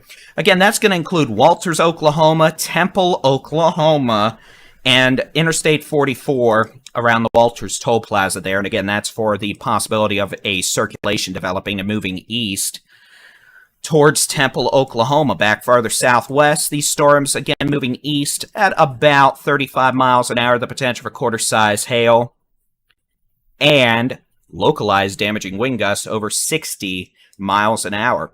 Thank you to Ryan Sheff for pointing out my voice is quite unhappy. I am quite aware, sir. Thank you. If I really need to, I can start talking in monotone. And that's just where I turn the mic's sensitivity up a bit and just start talking very quietly. But then you can still hear me just fine because we have good noise canceling software. But you can also see the giant microphone of doom. All right, let's see. We're getting reports of power flashes from our storm chasers in Woodward, and we are. Let's pop up the live video from meteorologist Jason Cooley. Jason Cooley is in Woodward, Oklahoma, reporting power flashes. We'll see what happens with that. And again, this is live video from Woodward, Oklahoma. as angry bow echo of doom arrives with 75-mile-an-hour winds. Our storm chasers in Woodward are reporting angry winds, power flashes, which are transformers or power lines arcing. So we're just watching to see. We'll go back to the chaser wall and keep an eye out. See if they actually manage to keep power. But again, we'll head back down into the Concho Valley. It looks like we're starting to see a decrease in thunderstorms and thunderstorm intensities now as we start getting past or towards and then past sunset. And as I explained earlier, the capping inversion was probably going to come on in and start squishing these storms. A storm capable of producing nickel to quarter size hail. East now of Brady. Brady is clear, generally going to be passing southwest of San Saba. If that storm continues to weaken, it may not be much more of a problem for us. Across western portions of North Texas, we have multiple thunderstorms capable of producing nickel-size hail, maybe occasionally a quarter-size hailstone, and these are generally moving off to the east at about 30 miles an hour. We'll go ahead and loop the magical super-duper awesome blossom. Hey, I don't have to pay $30,000 for this marketing term by the radar. You can see storms are generally moving off to the east. Some are exhibiting a little more southeastward deviant motion, but otherwise do also appear to be weakening somewhat, so we may actually get by without too many issues in North Texas, at least for a while, until a complex of storms attempts to approach from the northwest a wee bit later this evening, but that might be more of an issue for places like Texoma, northeast Texas, and east Texas. Back up into northwest Texas, southwest Oklahoma. Again, that tornado warning for Cotton Candy near Walters, Oklahoma, near Cookietown, Oklahoma, crossing near the Walters Toll Plaza on Interstate 44, moving east towards Temple, Oklahoma, Temple, Oklahoma. I'm emphasizing Oklahoma. And again, those storms, especially this tail end in southern Wichita County, should they exhibit additional deviant motion to the right, could continue to be an issue for the Highway 82 corridor along the immediate Red River vicinity. Yes, the monotone across the Texas Panhandle, the northeastern Texas Panhandle, a line of thunderstorms from near Borger, now east of Perryton, to near Follette, moving east at 30 to 45 miles an hour. These storms are capable of producing winds of 60 to 70 miles an hour, the potential for quarter-size hail. These will likely bring strong winds to Lipscomb County, Hemphill County, Roberts County, and if the storms continue developing further to the southwest, perhaps northern portions of Carson, Gray, and Wheeler counties. And again, these storms are going to be marching off to the east at about 45 miles an hour. My apologies for using this monotone voice, but I'm actually talking very quietly right now, because after the 10 hours of tornado coverage on Thursday, plus now being almost 2.5 hours into coverage today, my throat, in combination with allergies or whatever sinus thing I have, appears to be turning my throat into a firecracker, and the less ambitiously I attempt to speak, the better off we all are going to be, including my throat. But I can still talk in a normal voice if I really need to. It's just, I do that for a while, my throat's going to start cracking, and we're just going to have sad times. All right, so again, that's what we have going on right now. Let's go ahead, let's pop everything back off. We're going to clear everything off the map, and we're going to take a look at the latest high resolution. Well, actually, I believe we have a new severe weather watch. Let's see if we do, if it includes any part of Texas. Oh, that's interesting. The one up in Oklahoma that's been issued isn't on there yet. Data's being a little slow tonight. We're going to pop over to the high-res rapid refresh model. I want to see if this model is performing any better than it was earlier, and if it is, we can take a look at what the data shows. So we're going to look at 9 o'clock. Okay. I mean, it's not the best I've seen, but we're just going to show it. Here's 11 o'clock. You can see, actually, as most of Texas, fairly quiet at 11 o'clock. A cluster of severe thunderstorms ongoing in the Arklatex, southeast Oklahoma, very near the Red River in northeast Texas. A line of severe storms impacting portions of central Oklahoma. Here's 1 a.m. Scattered severe storms, hail, gusty winds in northeast Oklahoma. Severe storms across portions of central Oklahoma. 3 a.m. storms 5 a.m. Angrier storms moving into Texoma, northeast Texas, the Arklatex. 7 a.m. Line of storms extending along Interstate 30 from Texarkana to near Greenville. Those storms could have gusty winds, maybe a bit of hail. Moving southeast. It's 9 a.m. Extending from near Tyler, Longview, Marshall, Wascom, Shreveport, Louisiana. 11 a.m. Still trying to pop a few storms in northeast Texas. And then at 1 o'clock, meh. Now that one was less ambitious with that big old bow echo in central Oklahoma this evening. We'll see if that ends up happening.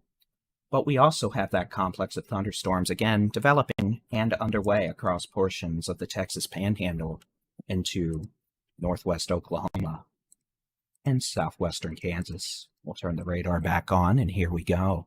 You can see these are storm reports over the last few hours, those tornadoes earlier. Then we probably had a tornado about 15 miles northwest of Brady earlier. And then now we've just had scattered severe thunderstorms across portions of the big country, Concho Valley, that generally, honestly, seem to be weakening pretty quickly over the last 30 minutes. Those storms in northwest Texas into southwest Oklahoma, the potential for gusty winds, quarter to golf ball size hail, and perhaps a tornado or two is evident by this tornado warning for Cotton Candy, Oklahoma, near Walters, Oklahoma, about 20 miles north of the Red River on Interstate 44. That'll be moving east, eventually perhaps towards Waurika and Ardmore, Oklahoma.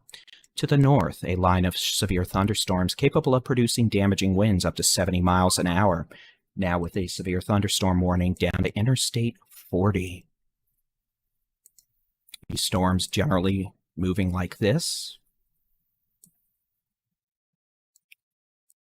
And you note, we're starting to see some additional development back southwest towards south of Borger, towards McBride. The potential for damaging straight-line winds of 60 to 70 miles an hour. Nickel to quarter-size hail, probably nothing too much bigger than that. The potential for blowing dust ahead of the storms and then heavy rainfall once the storms arrive. And again, a severe thunderstorm warning now through 10 p.m. This severe thunderstorm warning includes portions of Lipscomb, Wheeler, Carson, Hutchinson, Gray, Roberts, Hemphill, and Oldtree counties. At 8:40 p.m., severe thunderstorms were located along a line extending from 6 miles east of Wolf Creek Park to 7 miles west of Skellytown, moving east now at 50 miles an hour. The potential exists for 70-mile-an-hour winds and quarter-size hail. We'll go ahead and do a manual storm track. We'll turn off the magic marker.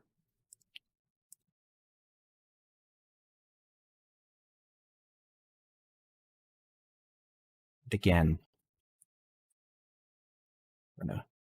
we're gonna actually give ourselves a little bit of leeway in terms of the southern periphery of that. And here you go. Storms may be arriving in Pampa around 9:05, Miami or Miami, depending on your pronunciation, about 9:10 to 9:15 Canadian, 9:10 to 9:15 Panhandle, probably by 9 p.m. Wheeler, 9:40 to 9:45. Shamrock, 10 to 10:05. McLean, 9:40 to 9:45. Groom, about 9:20 to 9:25. The potential for damaging straight-line winds of 70 miles an hour, quarter-size hail, and heavy rainfall.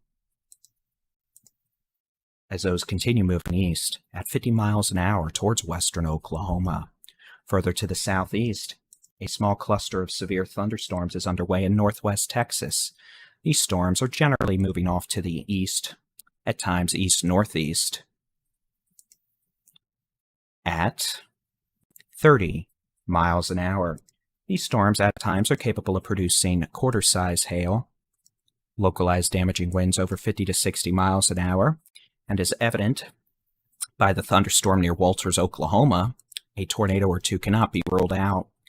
Further to the south, thunderstorms, generally weakening over the last 45 minutes, continue to progress east across portions of the eastern Big Country, southwestern North Texas, and the eastern Concho Valley. Notice these storms have been on a downtrend in intensity, but nevertheless, the potential exists for nickel to at times quarter-size hail, localized damaging winds of 50 to 65 miles an hour, and the potential for heavy rainfall that could cause flash flooding. Otherwise, for the next few hours, we'll be monitoring these storms along the Red River into portions of Texoma as they move east at about 40 to 45 miles an hour. An additional severe weather watch will probably have to be issued for portions of Texoma, northeast Texas, and the Arklatex later tonight or Sunday morning. If these storms in North Texas end up calming down, we may actually end up staying relatively quiet around the DFW Metroplex this evening into portions of North Texas, but we'll have to watch those storms in Texoma as they move east. They could impact areas along the north of Highway 82. A little further south if they continue to progress a little more to the east-southeast. The storms in the eastern Texas Panhandle will be in western Oklahoma probably by 10 p.m., maybe a few minutes after, and then those could also progress into portions of the Arklatex, northeast Texas. Indeed, one of you just reported a thunder in Crum, and I was like, there's nothing in Crum. This actually got a cloud-to-ground lightning strike in Crum, which is amazing because the closest thunderstorm is almost 80 miles away. In fact, we're getting lots of cloud-to-ground lightning in Denton County right now. Very interesting. We're actually getting anvil debris or very high clouds from the thunderstorms back in western North Texas. We're starting to get lightning strikes in northern Denton County, which is actually the closest thunderstorm is 100 miles away. Wow, that's impressive. But again, our short-term concerns will be the line of severe storms progressing east across the panhandle of Texas and the storms right along the Red River in northwest Texas and Texoma. These storms in western North Texas do seem to generally be weakening, with the potential still there that one or two may become stronger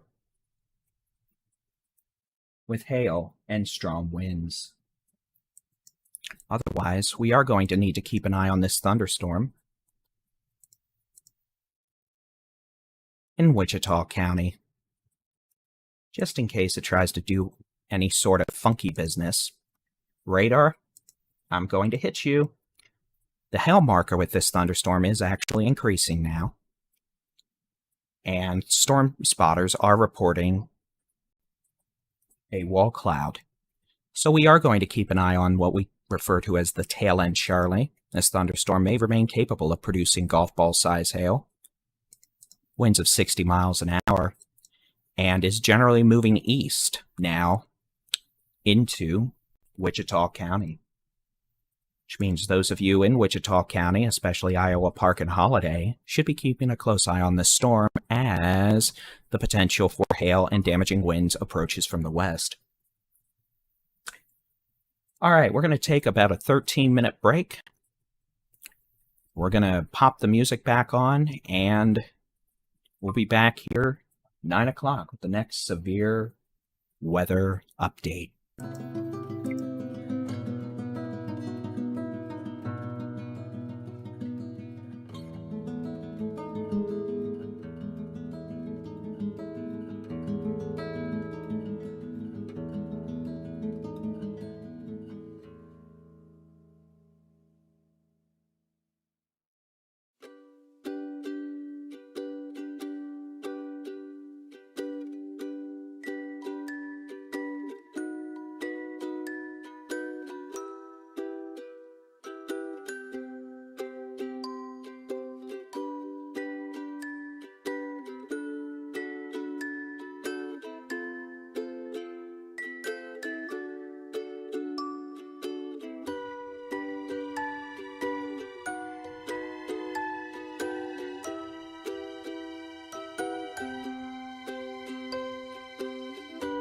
Uh-oh, David broke the radar. Uh-oh, spaghetti-o.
Why, hello there. Alrighty, tidy. Let's press some buttons. La la la. Oh, look, it's me, myself, and I. All right, it is 9 o'clock, 17th of June, 2023. I'm Texas Storm Chaser's David-Reimer, monitoring scattered severe thunderstorms now. We're starting to calm down across western North Texas, the big country in the Concho Valley. We are starting to wind up in parts of northwest Texas, and we're still monitoring a line of thunderstorms producing heavy rain, damaging winds, and a wee bit of hail across the eastern Texas panhandle. All right, let's go ahead. We're going to go from north to south. We'll just talk about what we have going on here. I don't want to zoom in that much. Let me turn some of these city labels back on. There we go. Again, we get a line of storms at this point extending from near Lipscomb all the way southwest to Skellytown, just northwest of Pampa. These storms have exited Booker and Perryton to the southeast. Spearman's clear, Stinnett is clear, Borger is clear, Fritch is clear. And these are moving all southeast at about 45 to 50 miles an hour. The potential for damaging winds of 60 to perhaps 70 miles an hour, blowing dust, maybe some nickel to quarter-size hail, and heavy rainfall. Storms, again, will be moving to the east-southeast, about 50 before getting into Oklahoma. So those of you from Canadian, Miami, Pampa, maybe White Deer, all the way to McLean, Shamrock, Wheeler, LaFours, you're going to be under the gun for some heavy rain, strong winds, maybe a bit of hail before these storms make it into Oklahoma, and y'all have a pretty lightning show off to your east as storms depart your region. Back into northwest Texas, this thunderstorm down here in western Wichita County is starting to throw a bit of a temper tantrum. It has begun intensifying. We're now seeing indications that we could be dealing with some very large hail, perhaps tennis ball size, near Cadane Corner, just north of Mankins. And this is generally on a beeline to directly impact Holiday and the southwestern portions of Wichita Falls. Cloud-to-ground lightning now attacking Iowa Park, west side of Wichita Falls. We might have some hail falling just east of Electra. And again, this storm is generally moving off to the east-southeast at about, well, I'll tell you in just a second. How about I just press some buttons first? Buttons. Well, that doesn't help anyone. The storm, again, moving off to the east at about 25 to 30 miles an hour. This does have the potential to directly impact the city of Wichita Falls, especially if this hail core builds any further north. So, especially along and southwest of Interstate 44 and along 287 and south, all the way down to 277, the potential for a impactful hailstorm over the next 30 minutes in Iowa Park, Wichita Falls, Holiday, Lakeside City, the potential for tennis ball size hail, winds of 60 to 70 miles an hour. And again, this does have the potential to be a significant, impactful hailstorm as this storm moves off to the east at 30 miles an hour. So those of you in the Falls, Shepherd Air Force Base, Iowa Park, Holiday, Lakeside City, heads up, you're going to want to probably get your vehicles under something because it's about to hail. All right, let's go further south. Watching a strongish storm just northeast of Moron, just north of Cisco and Eastland. There could be a little bit of hail with that.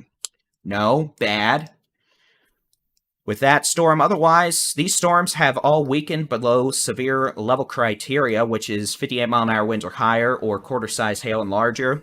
Nevertheless, we could still have some small hail, gusty winds, and heavy rainfall with those storms. I'll put the loop back on so you can keep an eye on those. And again, those storms moving generally off to the east, maybe northeast. Storm southwest of San Saba, that was severe, has evaporated. That produced a tornado about 2 hours ago northwest of Brady by 15 miles.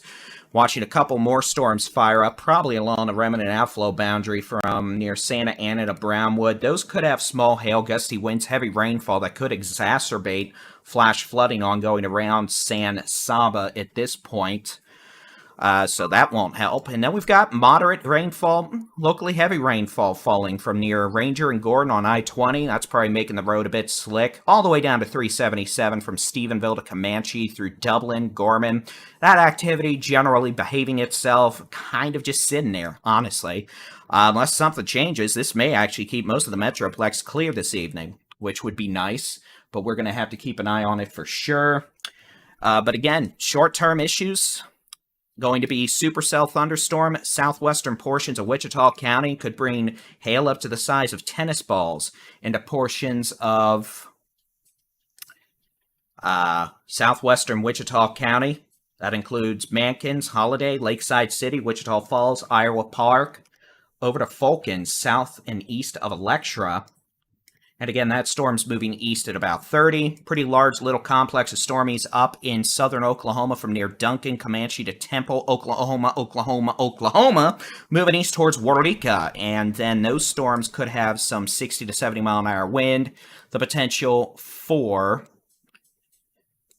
quarter to ping pong ball size hail. Then otherwise, these storms across portions of the northeastern Texas panhandle about to bring strong winds, heavy rain, a bit of hail to Higgins, Canadian, Miami, Pampa, White Deer, LaFours, moving towards McLean, Shamrock on I-40, Wheeler on 83, and then eventually those will exit the panhandle to the east with the potential for damaging winds extending into western Oklahoma, thus ending the threat of severe weather across the Texas panhandle for the remainder of the night. All right, we're going to keep an eye on things here. We'll be performing occasional updates over the next several minutes. Next update probably is going to be at about, let's do 9:20 p.m. We'll be back sooner if necessary, especially with this Wichita Falls storm. That's the most impactful one we're dealing with right now. But again, without any tornado warnings at this point, we'll do these occasional updates every 15 minutes or so. Otherwise, we'll keep the radar on, the chat rooms are going, and we're going to be here keeping an eye on things. And if we have any issues arise, again, we're able to flip stuff back on faster than my hairline receded. So we'll be here, we'll be keeping an eye on things, and here we go.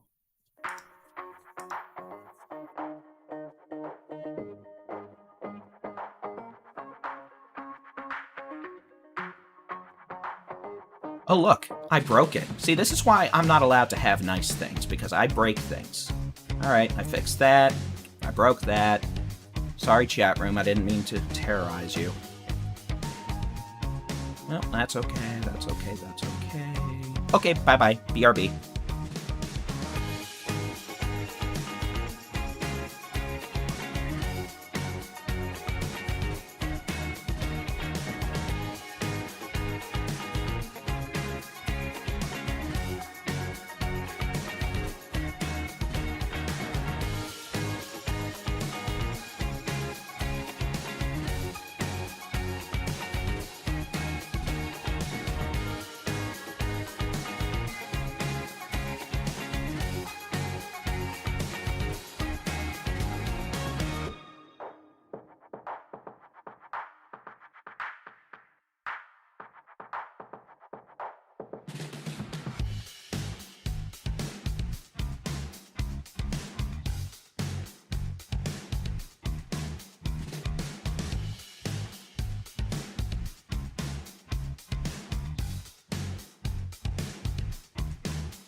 All right, good evening. Hi, camera. You want to look at me and not just across the office at nothing?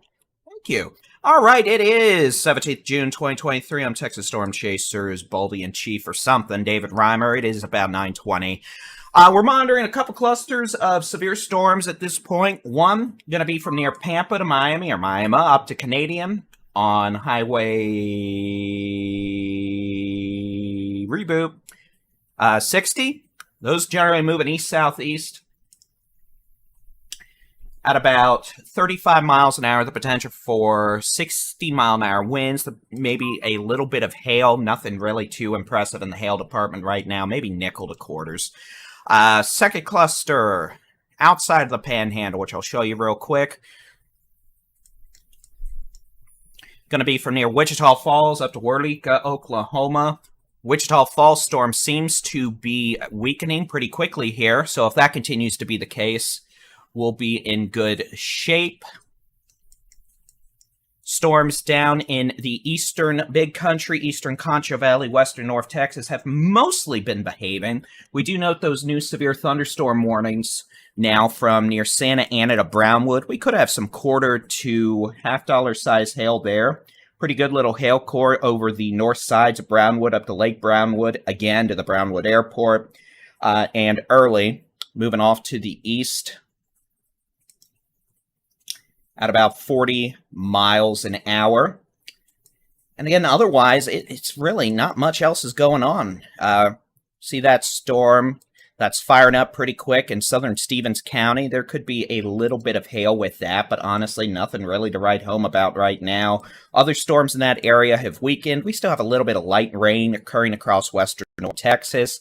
Same thing across northern Denton and Collin counties. We're actually seeing a bit of cloud-to-ground lightning strikes with those. And then otherwise, this activity in the Concho Valley, eastern Big Country, generally behaving itself. Honestly, based on current trends, probably going to say that's going to end up being probably weakening and dissipating for the most part in the next couple hours, unless something changes. But otherwise, this activity has not intensified or blossomed, which means those in the Metroplex, y'all might have, one of y'all put on your lucky underwear today because, well, at this point, y'all look like you may have not a thing to worry about this evening. We're going to keep an eye on it, though, because you completely discount something, Mother Nature's going to be like, and do something stupid. But again, otherwise, we'll turn on the high-res radar and take a look at this. We've got storm, maybe some quarter-size hail at times. Southwest sides of Wichita Falls, just southeast of Iowa Park to Lakeside City. This storm's been weakening. Honestly, I'm concerned about this storm near Eureka, Oklahoma. It's actually been showing a decent amount of low-level rotation in the last several minutes. Could be seeing winds between Eureka down to Signan and Ryan, Oklahoma, near 70 miles an hour in that nasty rear flank downdraft. That's generally moving to the southeast. That's going to be an Oklahoma issue. For now, we'll keep an eye on it in case it tries to move into portions of northern Cook and Grayson counties in about an hour to an hour and a half, like other storms back Thursday night did. Back in the Oklahoma and into the Texas Panhandle, we might have some quarter-size hail falling between Pampa, Miami. Those storms moving southeast about 40 to 45 miles an hour. The potential for quarter-size hail, winds of maybe 60 miles an hour. So with all that being said, what we're going to do for now is, since we haven't had any tornado warnings for a while, and I don't think we're really going to have any, at least for quite a while, hopefully, maybe the whole night, we're going to go ahead and let this live stream go for now. Actually, you know what? We'll do this. We'll just let the radar keep playing. We'll keep the streams going. We'll let the music play, and we'll just come in and do occasional updates as needed. But otherwise, you know, we're in pretty good shape at the moment outside of some of these ongoing severe storms with hail. But at this point, we're dealing with fairly marginal severe storms versus, you know, baseball, softball size hail, 80-mile-an-hour winds and over. So we'll keep an eye on things here for now. And we'll be doing occasional updates. And as always, if we have any additional big problems, we'll be back with the continuous severe weather coverage. So otherwise, we'll hit the music and we'll get back to enjoying some of that, and we'll be keeping an eye on things and providing occasional updates. All right. So that is the plan. Alrighty. I'm going to go find food and eat some now.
All right, it is coming up 10 o'clock on the 17th of June, 2023. I'm David-Reimer with the Texas Storm Chasers. We're monitoring a couple different areas of severe thunderstorms this evening. Overall, we have quieted down across the Concho Valley, most of the big country, northwest Texas, and most of North Texas is pretty quiet right now. We are monitoring a section of severe thunderstorms in the far eastern Texas Panhandle, moving southeast from near Wheeler to Briscoe to Allison. That's going to be moving into western Oklahoma in the next 10 minutes. The potential for ping pong ball size hail with that. Our next game, per se, is going to be with this thunderstorm near Waurika, Oklahoma. Or I should say east of Waurika.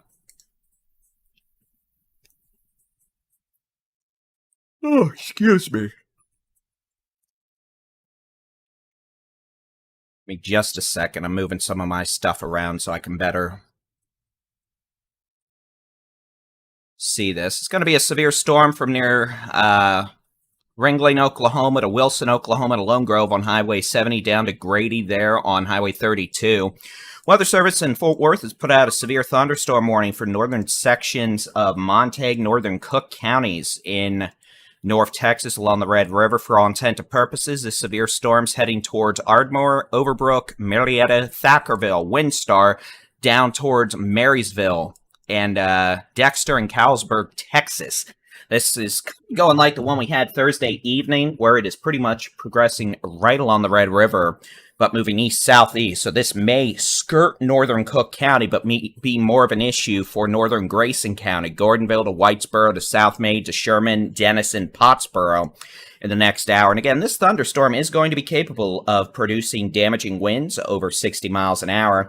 The potential for quarter-size hail. We're also seeing a couple storms fire up in Lamar County around the city of Paris. Cloud to ground lightning, maybe some very small hail, gusty winds. Nothing severe with that right now as that moves off to the northeast. The storm approaching the Red River back west, moving east-southeast to 35 miles an hour. So that's probably going to be with us for the next several hours across Texoma and up into northeast Texas, just like we dealt with Thursday night. Meanwhile, back down in Brown County in the eastern big country, this thunderstorm has actually intensified. We've gone from several thunderstorms to mainly just one, and this one seems to be picking up an attitude just southeast of Brownwood now. And this storm is going to be moving east at 35 miles an hour, the potential for at least quarter-size hail, localized winds to 60. And I promise at some point my super-duper awesome blossom radar will actually show it. You can see we've actually even got a bit of a hook appendage with this thunderstorm. I don't think it's tornadic, but I do believe this is a well-organized supercell. And again, based on weather radar projections, we could have the potential for, again, at least quarter-size hail, the potential for localized winds over 60 miles an hour, as this thunderstorm generally moves east towards Highway 84 from near Zephyr down to Villa to Mullen. And again, this thunderstorm is capable of producing at least quarter-size hail. Frankly, the hail may be larger than the size of golf balls, but etc. David, look at the Twitch. Okay, but that's probably not going to be what you want me to do, because calling me names is the easiest way to really annoy me in one regard. So, I need to look at the Twitch. I need to look at the Twitch. I'll look at the Twitch. I'll look at the Twitch, but I'm not going to be happy.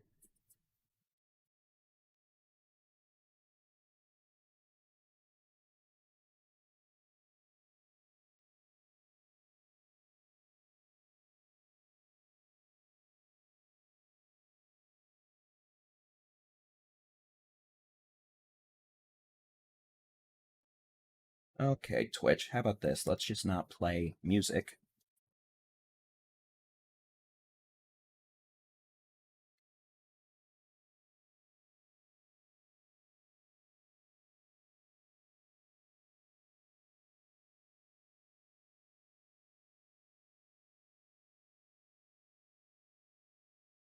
Yeah, Ringling, Oklahoma, the potential for damaging winds, hail, no tornadoes. It's just a lot of strong winds with that storm.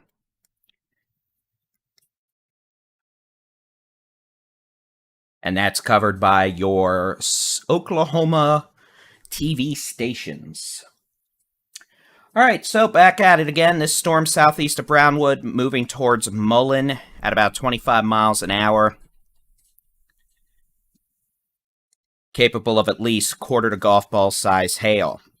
Couple other storms here in western North Texas, mostly just looking to the northeast. Moving to the northeast, I should say. And again, they're not severe. They're not doing anything. We'll keep an eye out. At this point, honestly, the Metroplex may not have to deal with a thing today or tonight or even tomorrow morning. So one of y'all may have worn your lucky underwear for once this week, because now it's not actually, attacking the Metroplex. All right, back here in southern Oklahoma, from near Heddleton, Ringling, down to portions of Brady or to Courtney, Oklahoma, to Leon. Moving east-southeast, about 35 miles an hour, the potential for quarter-size hail, winds of 60 to 70 miles an hour. It's about to impact Ardmore, Oklahoma, south side of the Arbuckles there. Overbrook down to Marietta, Oklahoma. You have Thackerville, then Windstar World Casino down to near that adult video store on the south side of I-35 there, where you can park and walk down to the river if it's flooding. And then down to that Hampton Inn, the Cracker Barrel there, and I think there used to be an Applebee's. I don't know if it's still there or not. But anyway, this whole complex may end up being an issue for portions of Grayson County, more in Cook County. Eventually, this could bring some strong winds to places like Bonham, Cooper, down to eventually Sulphur Springs, Mount Pleasant, and portions of the Arklatex in northeast Texas over the next few hours as that storm moves off to the east-southeast at 35 miles an hour. Yep, I'm seeing him. Deal with it. Then we've got this tail end of the line of storms here in portions of the eastern Texas Panhandle, passing near and just northeast of Mobetti to Wheeler. That'll be taking 152 east out into western Oklahoma, where it will continue to impact western Oklahoma with wind and hail. That'll be out of the Panhandle here in a bit, and when these storms get east of the Panhandle, the severe weather and thunderstorm threats for the Texas Panhandle and West Texas will be over. As we head into North Texas, again, complex of storms here on the Red River moving southeast. That'll be an issue for the Arklatex this evening with some hail, strong winds. And then we've got this one severe storm now southeast of the city of Brownwood, generally moving east-southeast at about 30 miles an hour towards Zephyr Villa, Mullen, Bozar, and eventually may make it down to Goldwaith there on Highway 84. It's been producing quite a bit of cloud-to-ground lightning. We could see maybe some quarter-to-golf ball-sized hail, and the potential for localized damaging straight-line winds. But for the good news, let's just pop on over. Let's take a look at the high-res rapid refresh manager. I'm too tired. High-resolution rapid refresh model. And that'll give us an idea of what we might be seeing for the rest of the night. I think the Metroplex might actually be in pretty good shape here, which would be nice, but we'll see. We do note a severe thunderstorm watch now. This is a severe thunderstorm watch in purple through 2 a.m. for the Red River into the Arklatex. This runs northeast of a line from Bowie to Gainesville, to McKinney, to Greenville, to Mount Pleasant, to Atlanta, north. So it includes 82, pretty much east from Nocona, Ringgold, all the way through Gainesville, Sherman, Bonham, Paris, Clarksville, New Boston, Boston to Texarkana, and then down from I-30 north from Greenville to Mount Vernon, Mount Pleasant, Texarkana, up to Atlanta. So again, far northeast Texas, the Arklatex, a good chunk of Oklahoma, southwest Arkansas, southeast Oklahoma, yippee-ki-yay. Okay, let's load the high-res rapid refresh model for reals now, and we shall see what we are expecting this evening. All right, there's a button. So let's load the model for 10 o'clock and see how it's doing right now. And again, you can see it's not doing too bad. We don't have severe storms ongoing in East Texas right now, though, I'll tell you that. And it's a little too far north with the stuff in southern Oklahoma, but oh well, I'm not really going to fuss over it. Here's 11 o'clock, 12 o'clock, and you can see this is trying to keep the storms in southern Oklahoma. I think it's probably 30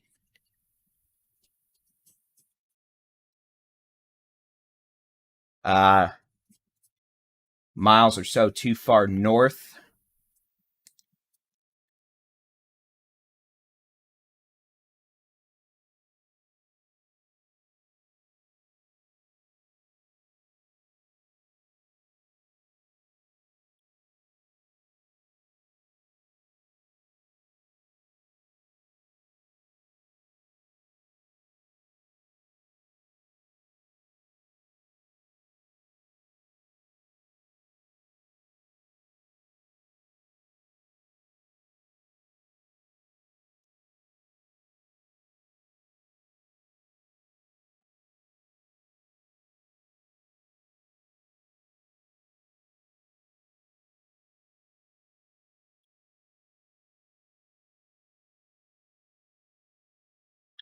All right, so here's midnight, 2 a.m. You can see this model thinks Northeast Texas, the Arclitex, is going to be pretty quiet at this point. It might be. We might get a bit of a break. Here is 4 a.m. The high-res rapid refresh model trying to fire up a line of storms across central Oklahoma, northeast Oklahoma. That may end up moving southeast. You can see this model actually has it moving into Sherman, Durant, up into McAllister, Oklahoma, about 6 a.m., which would result in it moving southeast towards Sulphur Springs, Mount Pleasant, Texarkana by 8, damaging winds and hail possible. 10 a.m., tries to weaken it, moves into Louisiana. So, with all that being said, even if we have a quiet stretch late this evening into early Sunday morning, there's a good chance we're going to have storms coming in out of Oklahoma that create a bit of a ruckus probably around sunrise Sunday and perhaps a few hours thereafter.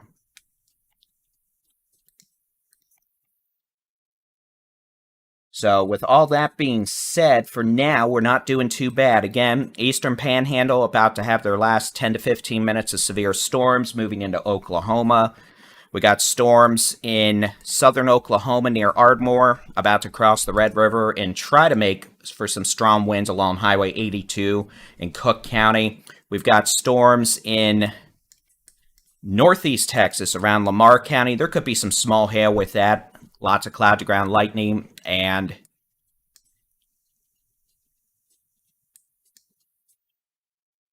portions of Lamar County, and then down into portions of North Texas and the southeastern Big Country. One individual severe storm southeast of Brownwood is moving generally down towards Mullen and Goldthwaite. That storm has the potential to produce quarter to golf ball size hail, winds of 60 to 70 miles an hour, along with quite a bit of cloud-to-ground lightning.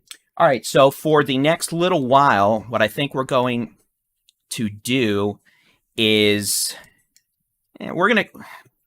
Chat room, we're here. I can see what y'all are saying. What do you want me to do? Do y'all want me to end up just terminating the live stream for now and making for essentially just coming back and doing updates hourly for a while? Or would you just like me to keep the radar on and, come in and occasionally do updates? Because if that's the case, we're probably going to be doing an update maybe about once every 45 minutes or so. Because honestly, I'm hoping we can stay relatively calm for a while. But it's up to y'all.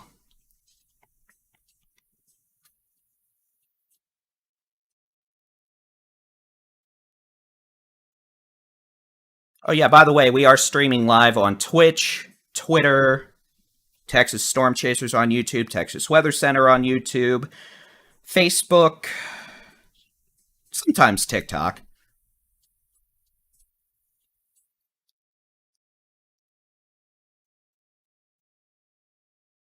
Keep the radar up, an hourly update. Yeah, okay, we can do that. That's fine.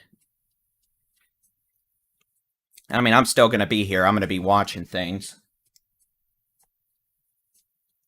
And a big thank you to all our moderators who have been doing such a great job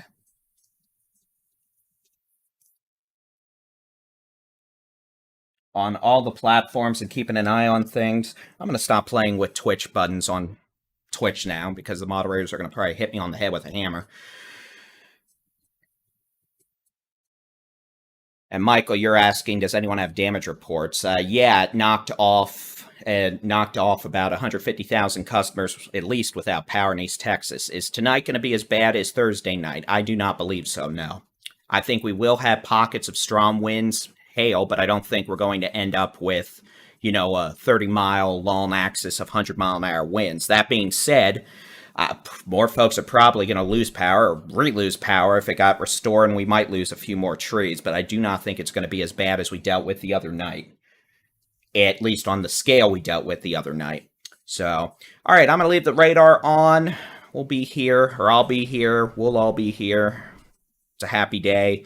And again, we're going to be keeping an eye on that storm southeast of Brownwood, storm that is about to attack Ardmore down to Windstar with some strong winds, heavy rain, and hail. And otherwise, we'll just be here, wait and see.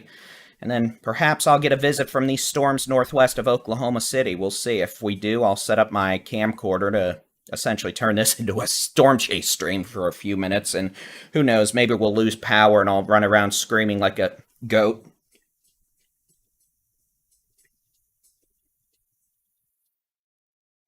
But otherwise, yeah, we'll do the next official update.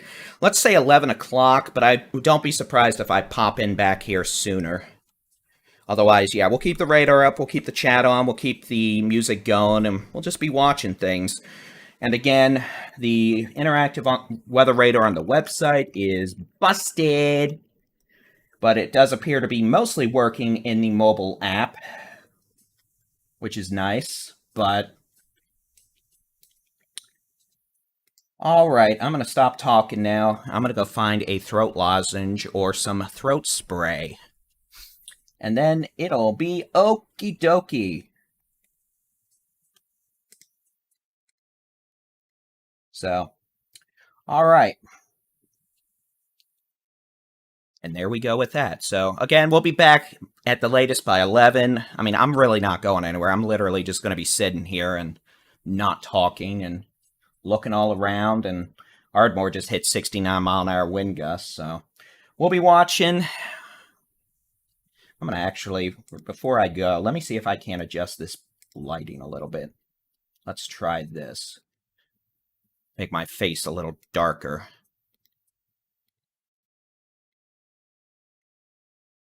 Good enough.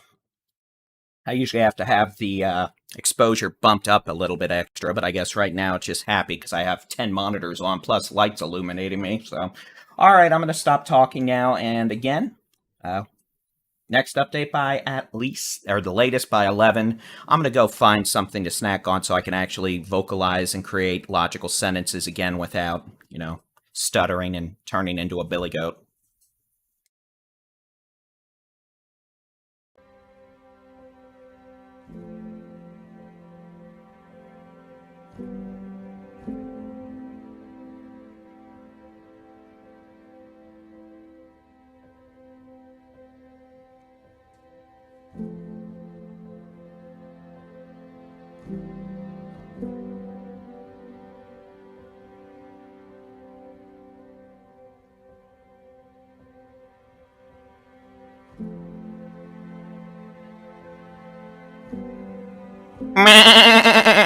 See?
Alright, actually, see what I meant by coming back sooner than that? Yeah, we've got a tornado warning. Alright, so, with that being said, obviously, 11 p.m. ain't gonna be happening.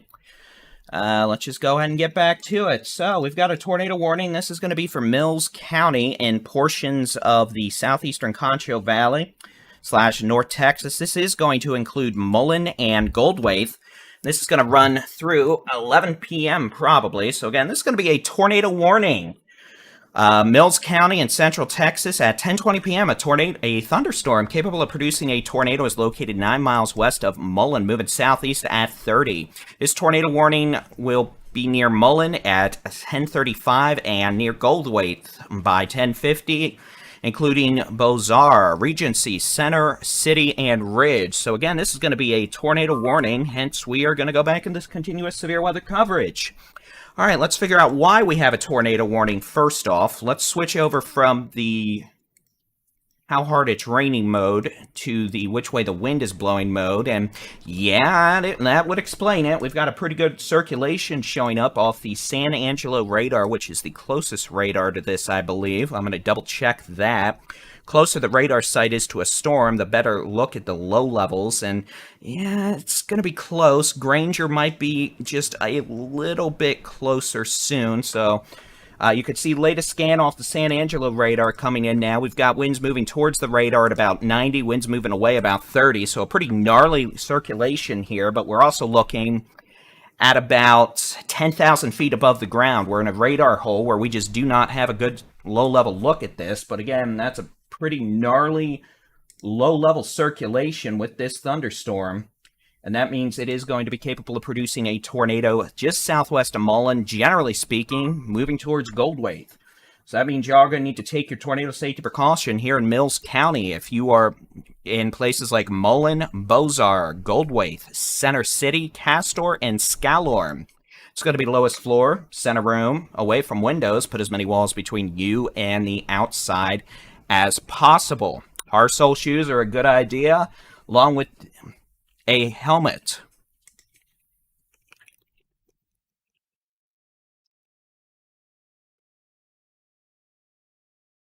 Alright, so the storm's also capable of producing tennis ball-sized hail, damaging winds, and a tornado. I'm going to switch the radar to the Granger site, get a different look at this as this starts to get a little closer to Granger and moves further away from San Angelo. Not as great of a look. See what it looks like reflectivity-wise, and yeah, we're just going to stick with San Angelo for now. Let me make sure the Dias radar isn't closer. It might actually be... No, I'm sorry, Dias is 20 miles closer. That's why you double check things. Here's going to be a look from the Dias radar. You can see even here in the lower levels of the storm, we have a strong circulation continuing. Again, this is going to be a possible developing tornado in Mills County, which is going to be in southwestern North Texas. This tornado warning does include the city of Goldwaith, Mullen. This includes Highway 84, all the way from near Villa, southeast of Zephyr, all the way through Goldwaith, Castor, and Scalorn. So we don't want anyone traveling up or down Highway 84 like this evening between, let's just say, the city of Brownwood and Lometa. I would not advise going west of Star on Highway 84 either. We don't want folks going down or up Highway 183. Let's just say northwest of Zometa up to Zephyr. So again, that's going to be a tornado warning for Mills County until 11 o'clock. The which way the wind is blowing mode, very impressive velocity. Couplet about 10 miles southwest of Mullen, 10 miles northwest of Goldwaith. Not a whole lot of landmarks to reference out here, unfortunately, so I can't really be more specific. But again, this is an impressive low-level velocity signature with this dangerous thunderstorm. It's going to be near the Pecan Bayou, near Mullen. And again, that's going to be a storm moving east-southeast at about 30 miles an hour. And I'll admit, yeah, I was surprised. I was just looking at radar data and saw the tornado warning. I was like, wait, what? Why didn't I hear warning sound? Because I've got a program over here that may occasionally bleed through where it'll play warning sounds. You know, there's like a cow sound or something for tornado warnings, but I had the speakers muted. Oopsies! So again, a pretty good low-level velocity signature continues with this dangerous storm down here in Mills County, about 10 miles southwest of Mullen, about 10 miles west-northwest of Goldweight. This circulation is going to be very near FM 974, probably pretty close to FM 573. So 574 and 573, that's where it's going to be close to-ish. And again, it's pretty rural out here. I don't have a whole lot of landmarks, but again, county roads, well, I just gave you a bunch. Let me see if I can't put some roads on here. And again, back to the how hard it's raining mode, you can see in addition to the potential for a tornado, this thunderstorm is producing damaging hail. And again, this is the only tornado warning we have in the state of Texas. This is going to be the only severe storm in the state of Texas, excluding one riding the Red River approaching Windstar World Casino. So luckily, we are pretty well able to just stick with this storm for now. I'll zoom out so you can see where it is in relation to everything else. Well west of Gatesville, south of Comanche, southeast of Brownwood, latest scan coming in. North of San Saba, an issue for Goldweight. You can see that latest scan that just came in right there. Here's the velocity data, and again, I'm going to try to get some roads on here to at least create a little more local landmarks. I know we're in the middle of nowhere, but we can try. See, there's just not a whole lot coming up here. Put County Road 529 at least.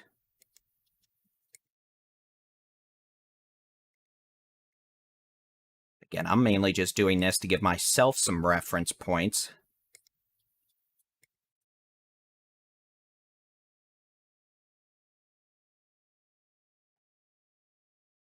Again, you've got 183, 84 going out of Goldweight northwest, 84 going east. Again, this is a pretty nasty looking storm, capable of putting down large hail, damaging winds. For what it's worth, we've got a storm going up over Stephenville that might have some small hail. It's not looking severe right now, but it is also putting down quite a bit of cloud-to-ground lightning. So those of you in Stephenville are probably not enjoying yourselves right now with llama time. Oh, sweet mercy. Lightning time. It's not llama time, it's Angry Bird time. I mean, I do have a big stuffed llama thing, too, I could bring in one day, but it's currently Angry Bird time. Llama will be for good weather. I may have just made that unintentionally a thing. Oops. Anyway, so again, this possible tornado. Hey, Radar, you want to actually download an update for me, or you just want me to stare at you never-endingly and cry? Circulation coming up. Again, it's pretty much riding farm to market 574, moving towards Goldweight. So those of you in Goldweight, you're going to want to be in a safe place. It's going to be the lowest floor, center room, away from windows. Put as many walls between you and the outside as possible. Large hail likely falling just south of Villa, just west of Mullen, about to move into Mullen. We could see golf ball to tennis ball size hail on Highway 84. Northwest of Goldweight up to Bazaar, Mullen, and Villa. Nearby Mesonet Station reporting a temperature of 82 degrees and a dew point of 77. That is unbelievably moist. That is tropical moisture galore. So there is a lot of juice for these storms. I just honestly didn't think this one would stick around, but it has. That goes to show you the high-res rapid refresh model, even though it tries to kill these things, guess what? They're still here. I mean, for example, this thing's going up over Stephenville right now. That could have dime-size hail. We're going to have to make sure that doesn't materialize into anything. We got a shower or storm going up over southwest Fort Worth. And then we got this thing that's trying to drop a tornado at almost 10:30 at night, about 8 to 9 miles northwest of Goldweight. And again, it's going to be southwest of Mullen. There you can see the latest scan coming in from the which way the wind's blowing mode. Bright blues against your bright greens. It's going to be your defined mid-level mesocyclone. Hollis Cemetery is right under the indicated rotation. Thank you. That is a good reference point. I appreciate that. All right, making sure. What are we doing over here? I am about to have fun with my own storms, it looks like. Perhaps they'll weaken and, not blow 80-mile-an-hour winds at me. But if so, at least we'll get a view from the window. All right, so again, this is going to be a dangerous storm capable of producing tennis ball size hail and a tornado very near Hollis Cemetery, southwest of Mullen, west of Goldweight, near Sparkman Ranch.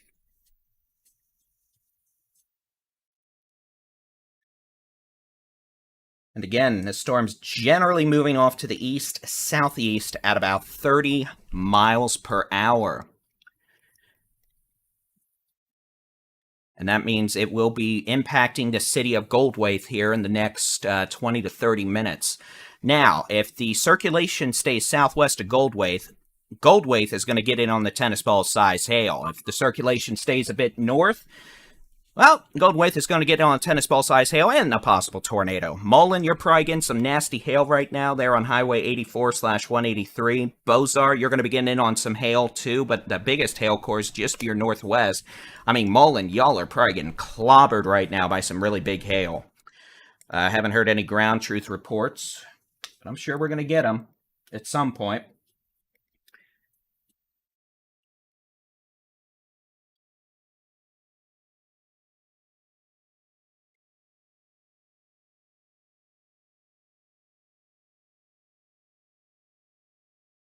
So again, let me turn this off. We'll turn on that. And I'll actually just load up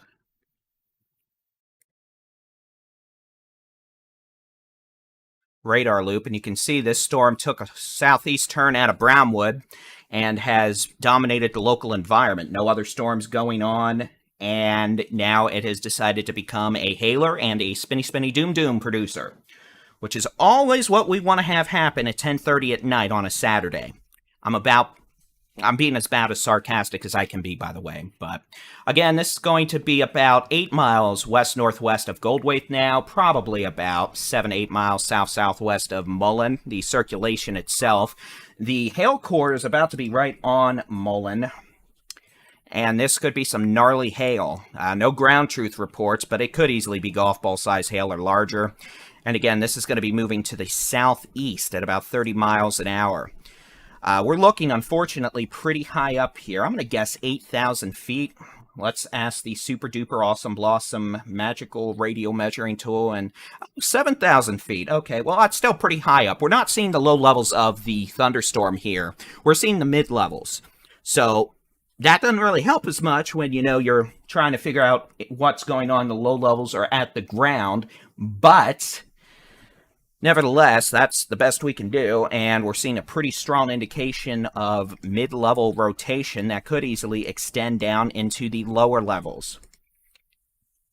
Again, we're generally seeing winds moving towards the radar up near Dias, about 50, moving away at about 45, so a good 75 to 80 mile an hour gate-to-gate shear couplet there.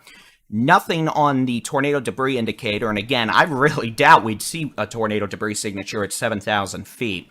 If we did see tornado debris at 7,000 feet, that means there would probably be at least an EF2 tornado in progress, or a strong tornado, and, you know, we really don't want that. I mean, I'm not going to rule anything like that out, because Mother Nature would then try to prove me wrong, and no one wants that, but again, the higher up the radar beam goes, the further away the radar beam gets from the radar, well, the less accurate of a low-level picture we get of a thunderstorm. But clearly enough rotation indicated on radar for the Weather Service in Fort Worth to issue a tornado warning until 11 p.m. for Mills County and portions of central Texas. And again, there is nothing else going on severe weather-wise down here. Closest thing we have going on, we have storms in around Stephenville. We have storm near Comanche. And again, the stuff around Stephenville could have some small hail. Cloud-to-ground lightning, generally speaking, not severe. About 45,000 feet tall.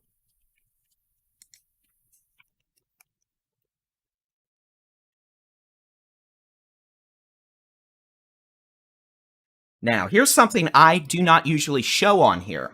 Let's switch products. We're going to look at a product called Echo Tops. This tells us how tall the thunderstorm is.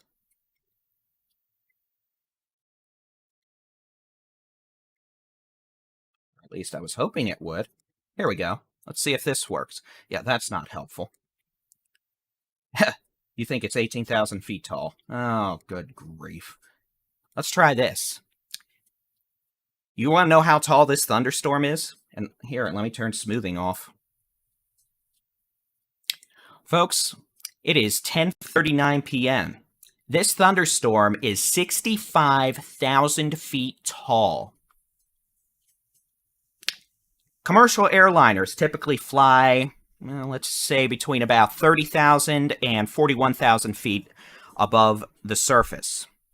Your premier business jets may fly up to about 45,000 feet, flight level 450. Your military aircraft, fighter jets, etc., typically you might see them between about flight level 500 and flight level 600. So this is pretty much taller than most of what's flying out there today. If you're on a commercial airliner, we're talking about nearly twice as high, or twice as tall as you would be. So you'd still be looking almost straight up. This thing's got attitude, which is exactly why we're dealing with severe weather. What? That was a cute thing I've never seen happen. Let's never do that again. So again, here is the latest radar scan. It is 10:40 p.m. A severe thunderstorm capable of producing a tornado located... Oh, here, let me use my measuring tool over here, and I can at least try to give you a better distinction. About 7 miles south-southwest of Hamlin. There's a new scan about 9 miles west of Bazaar. I'm sure I messed that up. And about 10 miles due west of Goldwaith. You can see the latest scan here, that hook echo becoming even more prominent. That inflow notch you can see there, that's where we have strong inflow winds being sucked up into the updraft of this dangerous thunderstorm. There you go. This is your rear flank downdraft. Your wind's on the backside of this thunderstorm. And keep in mind, I know it's almost 11 o'clock at night. It is pitch black out there, excluding the whole crazy lightning thing. We have a very strong gate-to-gate circulation here. So there is a high potential we do have a tornado in progress, even though we're looking 7,000 feet above the ground. The problem is, out here, there's not a whole lot. So again... Folks out in Goldwaith, southwest of Bazaar, south of Hamlin, need to be in a safe place. That's going to be lowest floor, center room, away from windows. Put as many walls between you and the outside as possible. And understand, we very well may have a tornado in progress here, but we're probably not going to know about it unless it hits something.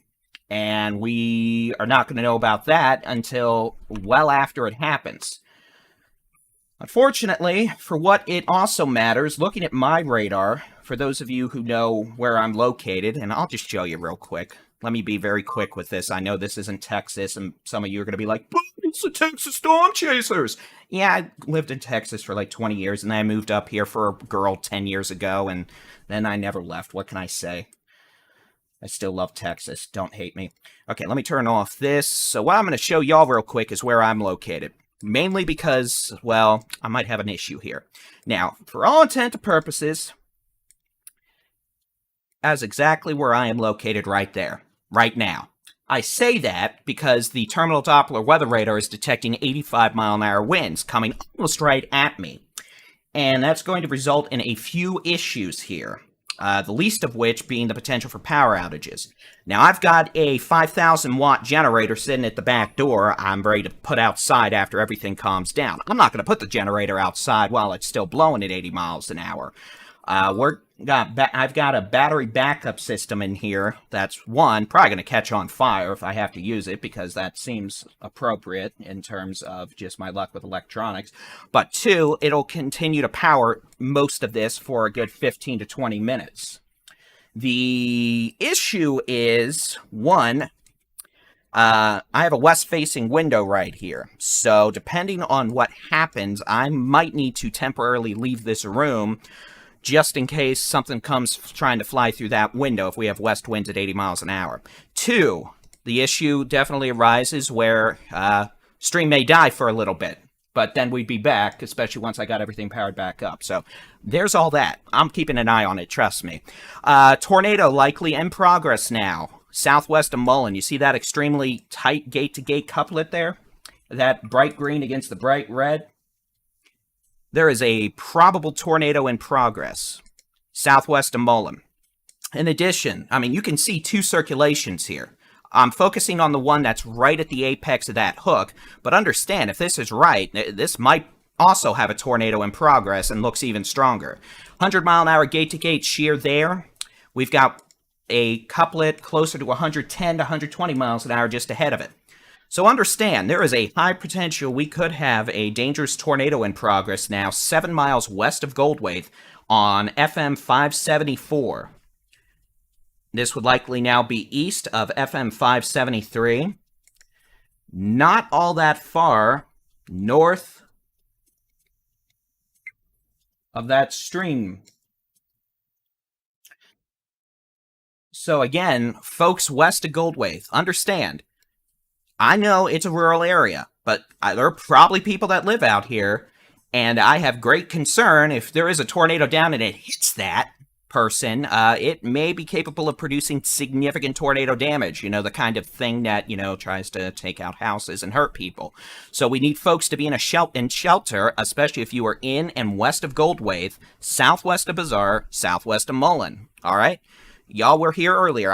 If I think a storm, even a tornado-warned storm, is not producing a tornado, I will tell you, this is probably producing a pissy tornado. And again, we're not going to know about it unless it hits something, and then we're not going to know about it until after the fact, because it is 11 o'clock at night. If there's a tornado, it might be wrapped in heavy rain. And again, we don't want folks trying to go out and look for this either. It's very dangerous storm chasing at night. It's very dangerous storm chasing during the day, but even more so at night, when the only way you're going to see anything is if it ends up, hitting you, or it ends up being illuminated by lightning or power flashes. And again, take it from someone who's done his fair share of chasing at night, that doesn't happen as often as you might think it does. Example, I was chasing the Shawnee EF2 or EF3 tornado back in mid-April, literally a mile from it. I couldn't see it. It was like 10 o'clock at night. I couldn't see it, and it was a 1.5 mile wide tornado. It just looked like heavy rain. You'd think there'd be power flashes and lightning illuminating it, but there weren't.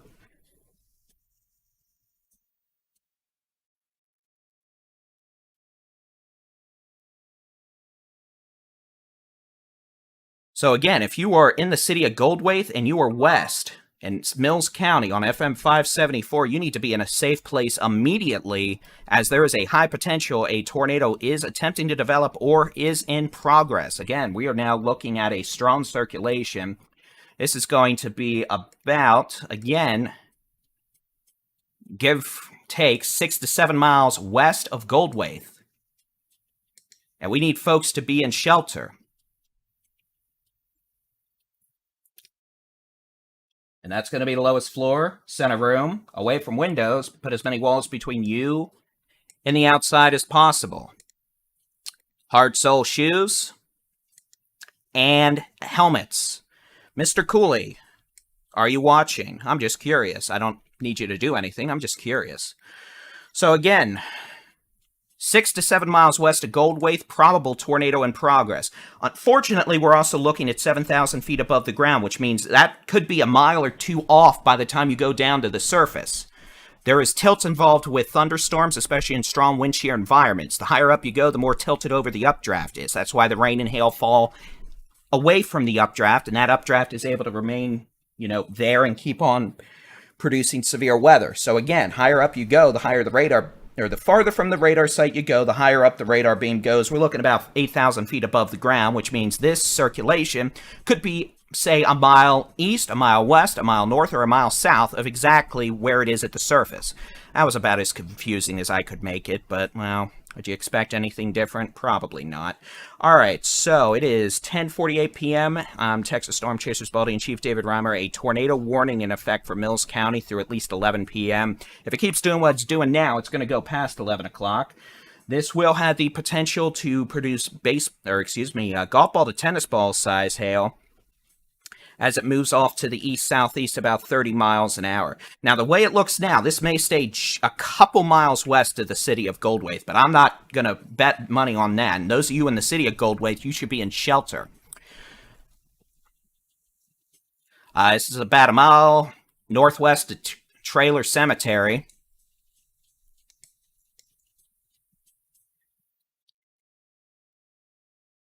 And for those thinking I'm going to go storm chasing, no, I'm actually not. But I do have the storm chase vehicle in the driveway. pretty much if I have to, I have a 2000 watt pure sine wave inverter. I can plug all this into, turn the car on.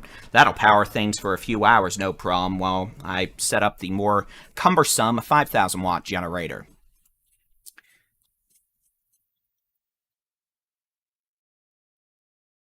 So again, potential tornado about 5 to 6 miles west of Goldwaith. Probably going to get a bit closer to town. It's going to be crossing over, let's see, County Road 408, Highway 16. Let me switch radars here, see if I can't get a little different look from Granger. And I'm not going to show y'all that, but I am going to look. Now, closest storm to me right now is 14 miles to my northwest, moving this way with 60 to 75 mile an hour winds. So I may take some power hits here, but I've got, technically in this room alone, 4 battery backups, a 5th powering all the internet stuff. So even if we do take power hits, all this stuff is going to stay on for at least several minutes. So if it's just blinky power issues, I'm going to be fine. If it ends up being a more long duration issue, I'm going to have to quickly run out and plug a lot of cords in and get everything switched over. And of course, if said power outage also takes out the comm lines, then, well, we're going to lose the live stream, and the live stream is going to automatically terminate. But I do my best and get back in here pretty quickly and try to restart it. This thing developing near Goldwaith is generally at this point moving southeast at 25 to 30. It would be an issue for places like Lametta down to maybe Lampasas. I don't think it's going to make it to I-35, to be honest with you. I'm a little surprised it's still alive, to be honest. Most models had this dead, so the fact it's still there is somewhat surprising.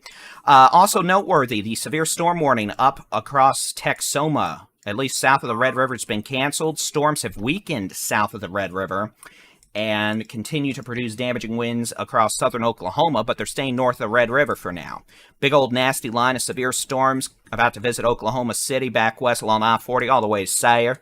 Hail, damaging winds, a couple spin-up tornadoes it looks like. And then that cluster of storms in southern Oklahoma that may attack northeast Texas a bit later. By the way, this line in west Oklahoma, that's what's going to attack northeast Texas, the Arklatex, in like 5 hours. And then we still got a couple storms ongoing across southwestern North Texas, the eastern Concho Valley, into the western hill country. Let me loop this real quick and I'll show you.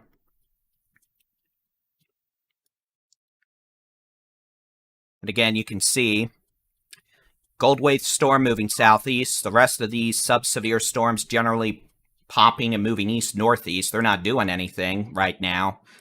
But we'll keep an eye out just in case for some reason they try to start throwing out a wee bit of hail, but I'm not particularly worried about that right now. All right, I'm going to turn off that. We're going to press this. Let's hit that. Let's go back and press the super-duper button. All right, so back at it. You can see Goldwaith storm, clear, well-defined hook echo. Circulation remains evident. Not the super scary-looking circulation it was, but it's still very strong, and they are currently capable of producing a tornado. We need to take some precautions here against saying how close are... Weather radio, y'all probably can't hear it because of the noise canceling, but boy, does that make scary loud noise. This circulation, about 5 miles west of Goldwaith, moving southeast. Tornado threat should remain west of Goldwaith. Those of you west and southwest of Goldwaith on 16 need to be in a safe place immediately. Especially pretty much all the way down to where the Colorado River crosses 16, or 16 crosses over the Colorado River. And again, this circulation, last scan didn't look as impressive. This scan it does. And again, well-defined hook echo. We're probably about to have golf ball size hail in Goldwaith. Yeah, sorry, let me make sure the noise canceling stuff's working. Usually it takes that out, but it might be because I was talking and, well, yeah, so. All right.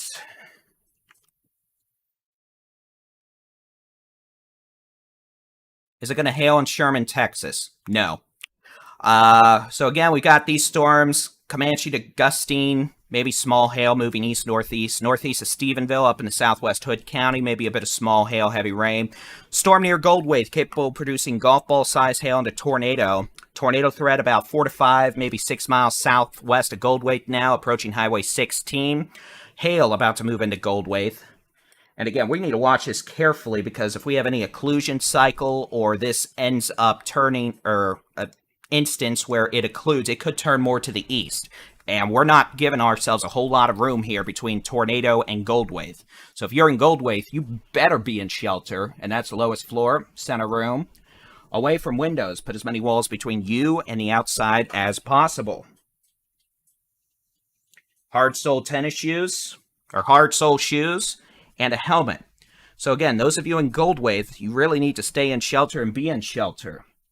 This is going to be an issue if this cuts east at any point. And again, it very well may. We're looking 8,000 feet above the ground. This may be a mile further east than where this radar shows it, and that's going to be a problem. And again, folks, for you wondering, if I'm not talking about you, that's a good thing right now. We have one severe storm in the state of Texas, and that's this storm. Other storms could have small hail, gusty winds. Main severe weather issue going to be after midnight in northeast Texas, eastern Texoma, the Arklatex, as a round of storms on the Red River right now moves east-southeast. More likely, we're going to get a second round of severe storms in Texoma, northeast Texas, the Arklatex, after 3 to 4 a.m. And you can track these storms using the free Texas Storm Chasers mobile app. We've got interactive weather radar, local weather forecast, all that fun stuff. You know, you can watch this live coverage even. All right, real quick. I need to take a quick potty break before the storms hit here, and I have to run around and make sure everything stays powered. So we're going to do really quick. I'm going to mute this mic. I'm not even going to change any of the screen settings, layers, or anything. We are going to just keep it as it is. You just won't hear me for a minute. Folks will probably freak out, but I'm sorry. And I'll be back in about, well, hopefully less than 2 minutes. So BRB.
All right, and we're back. So we have a tornado warning that will probably be going past 11 o'clock for Mills County. It's going to be a severe storm capable of producing a tornado, probably passing within 3 to 4 miles southwest of the city of Goldwaith. In Goldwaith, we've probably got some hail. Quarter to golf balls. Haven't heard any ground truth at this point. And again, this storm's moving east-southeast at about 30 miles an hour. Other storms further north, around Comanche, could have some small hail. They're moving off to the east. Cloud-to-ground lightning, some heavy rainfall. There's not a thing going on in the DFW Metroplex besides occasional showers. And honestly, there may not be anything for this event in the Metroplex. Then a line of nasty storms moving southeast across portions of southern Kansas into northern central Oklahoma, back west on Interstate 40.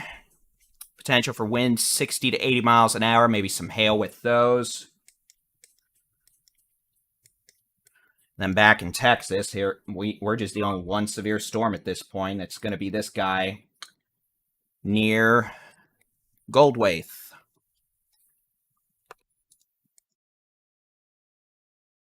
All right, I'm just making sure this is still the closest radar site to use. It kind of is.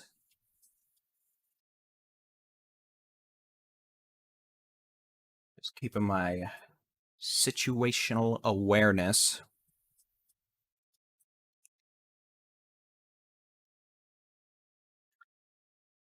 All right. Oh, no. I lied. They did not go with a tornado warning. They're actually going with a severe thunderstorm warning, it looks like. Well, that's good news.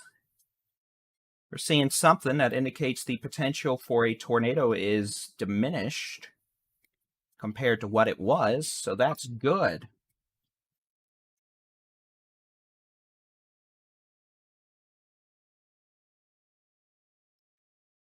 Right, so let's zoom back in.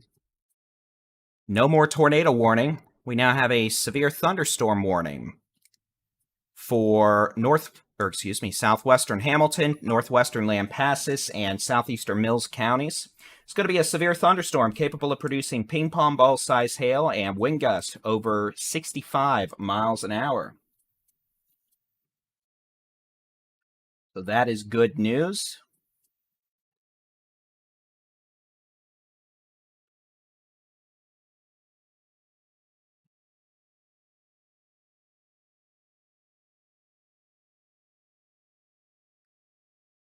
I'm not worried about the storms approaching me. Yeah, it's going to be windy, but the worst that could really happen to me is I lose power and have to run around plugging extension cords into a generator real quick.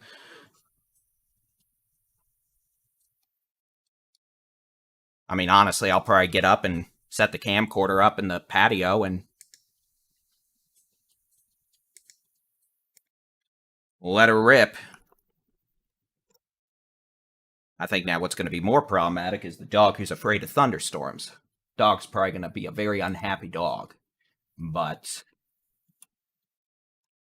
just took one power hit.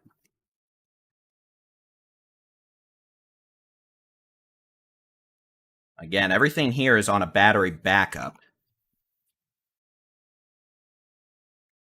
But we just had our first power hit.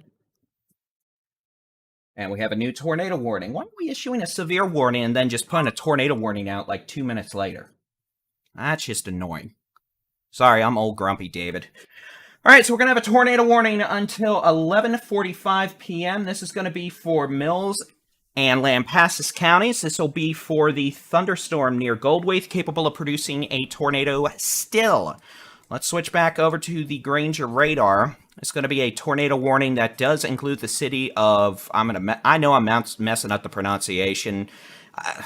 Look, I have enough issues saying most words in English, so please don't take it personally. But Goldwaith down Highway 183 to Lometa. This will include Castor, Schollern. And again, this is going to be for a storm moving southeast at about 25 miles per hour. All right, well, I'm thinking about it. We're going to do some work here. I have 10 monitors running right now, and everything here is on a battery backup. But just to give myself a little more leeway, I'm going to turn some of this stuff off so the battery will last a wee bit longer if we do end up having more than just a few power blips.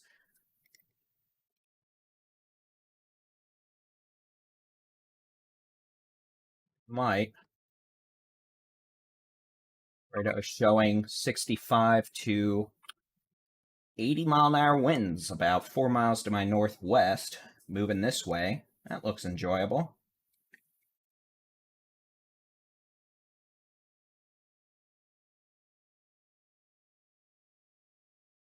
Honestly, I could probably start looking out the window here and start seeing transformers blowing. but alas.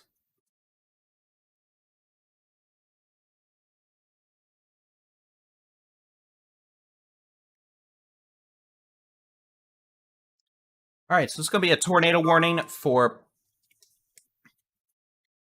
portions of... Sorry, multitasking, not my strongest suit sometimes. I'm trying to read the weather warning, but it's not popping up. But I've also got transformers blowing up outside the window. Still a few miles away, but I can see the green and blue flashes lighting up the sky. Which is always an eerie thing, I might add.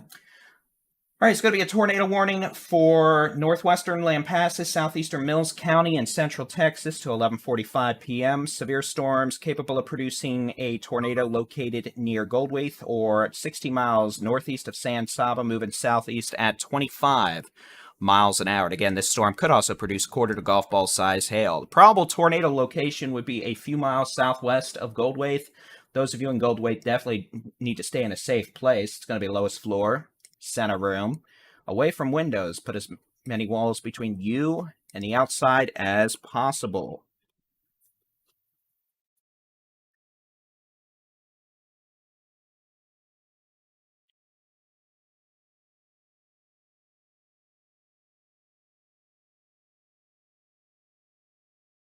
All right, so what I'm going to actually do...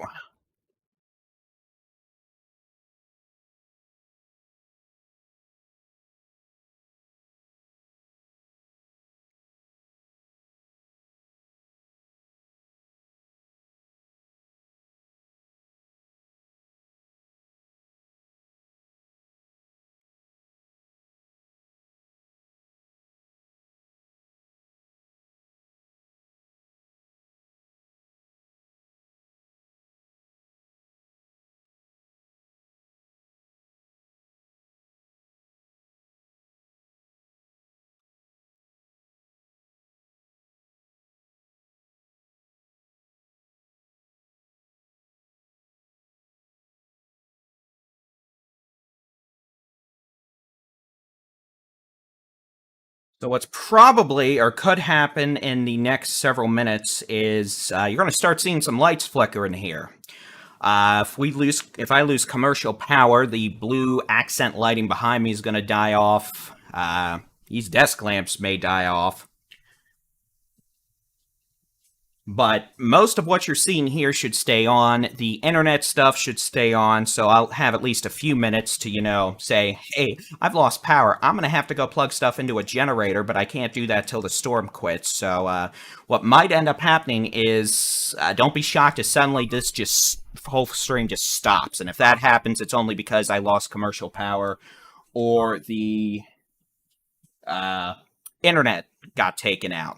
I mean, they're both run on the same line or telephone poles, so if that happens, I will have to get all this plugged into the generator / car pure sine wave inverter, and if it's the internet that goes out, I'm going to have to switch everything over to a Wi-Fi hotspot, so in that case, all right, so is that actually a storm or is that just ground clutter? That might just be ground clutter. Okay, so we got a couple showers, maybe some storms. Hood County down through portions of Erath County into portions of Hamilton County. Heavy rain, few cloud-to-ground lightning strikes, nothing severe. This storm, currently impacting portions of Mills and Lampasas counties, is severe, capable of producing large hail, damaging winds, perhaps a tornado. Now, I'll admit, this storm looks weaker than it did a bit earlier, which is good. Just had a 59-mile-an-hour wind gust, about 3 miles to my northwest.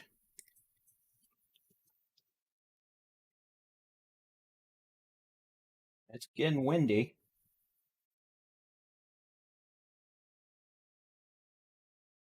It was about to get windy here, which is okay.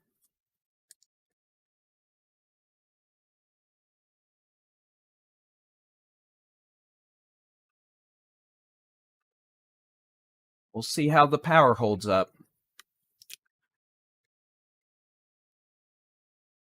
All right.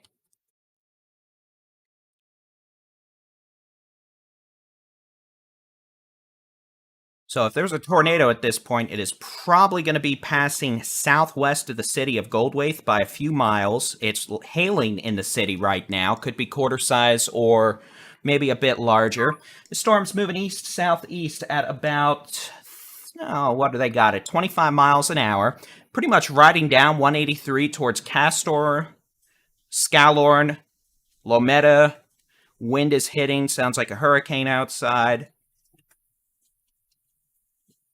Stuff is hitting the house.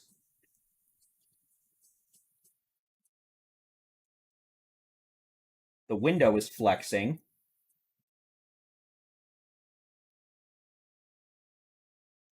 I've never seen that window flex inward before. That is an interesting problem.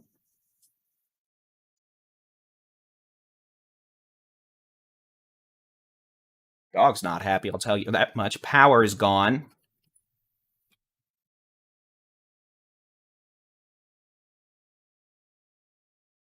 Power is back.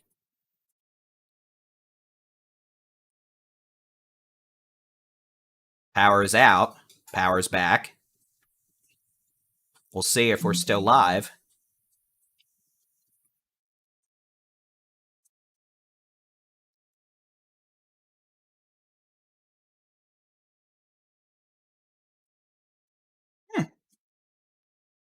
Oh, that was fun.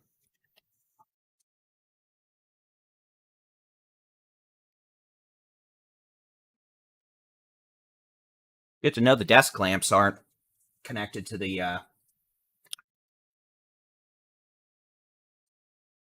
backup power. I'll fix the other one here in a bit. It might just end up getting knocked out again if we take another power hit, which is entirely possible.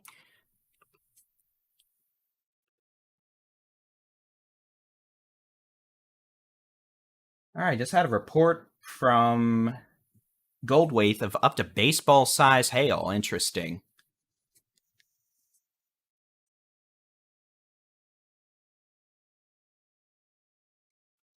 Power's out.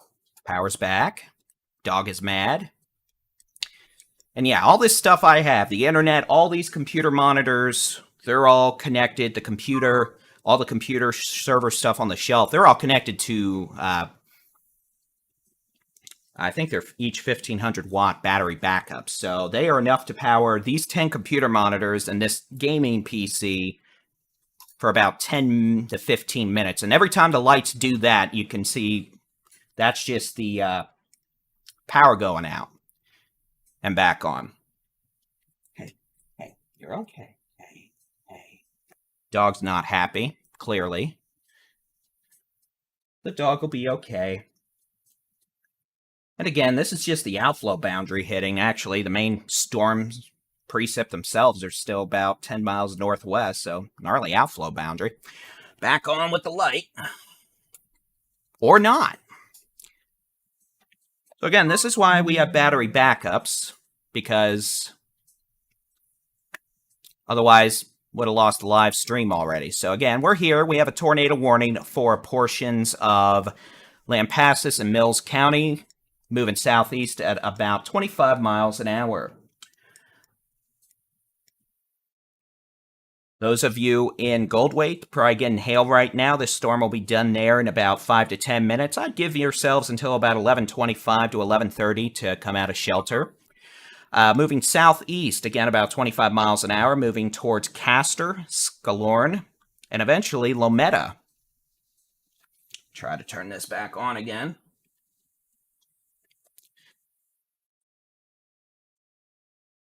So those of you in Lometa, up Highway 183 towards Scalorn, Castor, Goldthwaite, something loud just crashed outside, should continue to be in your safe places. It's going to be lowest floor, center room, away from windows. Put as many walls between you and the outside as possible. Hard sole shoes are a good idea, along with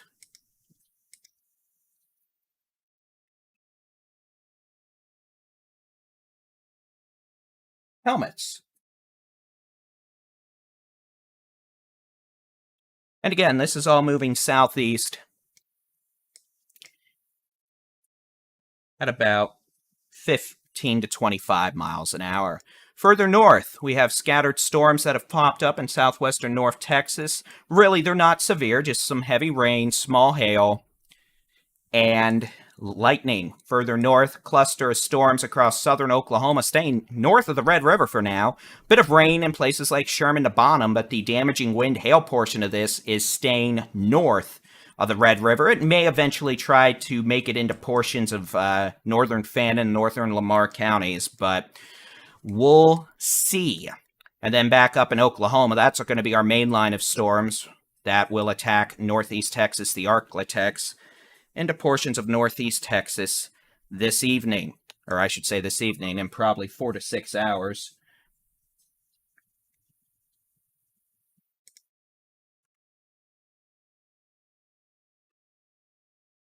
And then pretty much from 4 a.m. onward into Sunday morning through probably 10 a.m.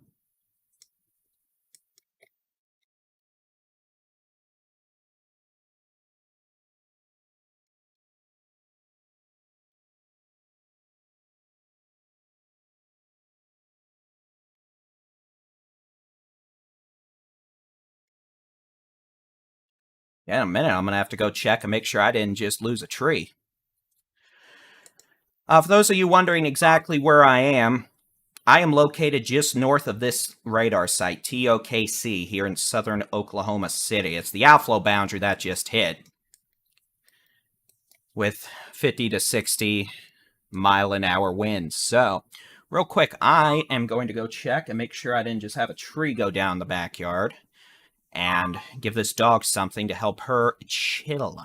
So I will be right back. I'll leave the camera on, though, so just in case the power goes out and I trip and die on the way back here, y'all can at least laugh at me a little bit. But, all right.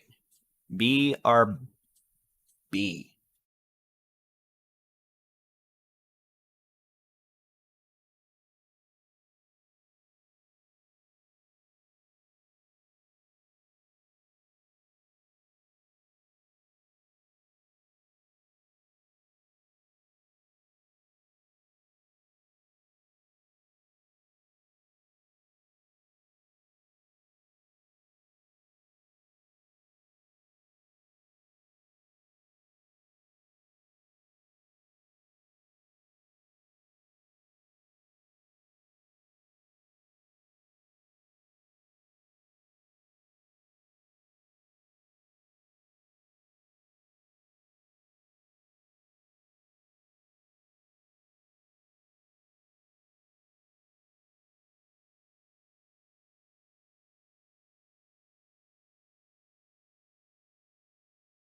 Hey, I'll give credit. There are dozens of just transformer explosions lighting up the sky outside right now. It's pretty impressive. And not in a good way. Somehow we have power here. All right, so let's get back to it. I'm Texas Storm Chasers Baldy-in-chief David-Reimer. We've got a tornado warning down here in portions of Mills and Lampasas counties. It's going to be for a thunderstorm that is now southeast of Goldwaith and fortunately showing signs of weakening pretty quickly now, so we may be able to get rid of this tornado warning soon. This storm is, or was, capable of producing damage and straight line winds, the potential for a tornado. Still a bit of a circulation on Highway 183 now a couple miles southeast of Goldwaith, but we're starting to see this storm weaken quickly. The hail core is collapsing. The thunderstorm tops have gone down from 66,000 feet to about 49,000 feet, which is still tall, mind you, but it's still a decrease. And this storm is moving to the east-southeast at about 30 miles an hour.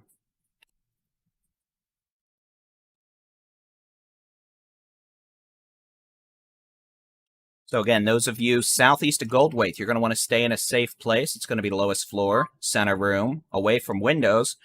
Put as many walls between you and the outside as possible. Tornado warning continues until 11:45 for Lometa up 183 through Scalorn, Castor, and Goldwaith. If you're in Goldwaith, you're clear from this. If you're southeast of town, I'd stay in shelter for another few minutes. Even though the storm is weakening, I still wouldn't rule out that thing for trying to put down a quick spin-up tornado as it winds down. But hopefully, we'll be able to get rid of this tornado warning soon. Apparently, a couple storms are going up in the Panhandle. Where? I don't see any. So it might just be Wellington they're talking about. Yeah. All right. Otherwise, here in North Texas, we don't really have anything going on that is noteworthy. We've got a couple showers from portions of Erath County up through Hood County, Somerville County. Those are doing not a thing, maybe occasional clouds of ground lightning.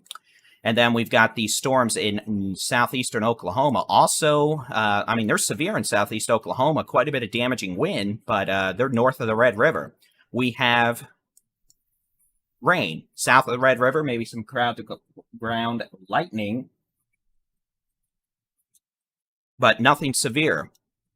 What it does sound like is this supercell near Goldwaith was dropping softball-sized hail north of town. Like I said, we're probably not going to hear about anything until after the fact if there's damage. Well, apparently there's softball-sized hail a good 20 to 30 minutes ago back when this was near Mullen. So, angry storm.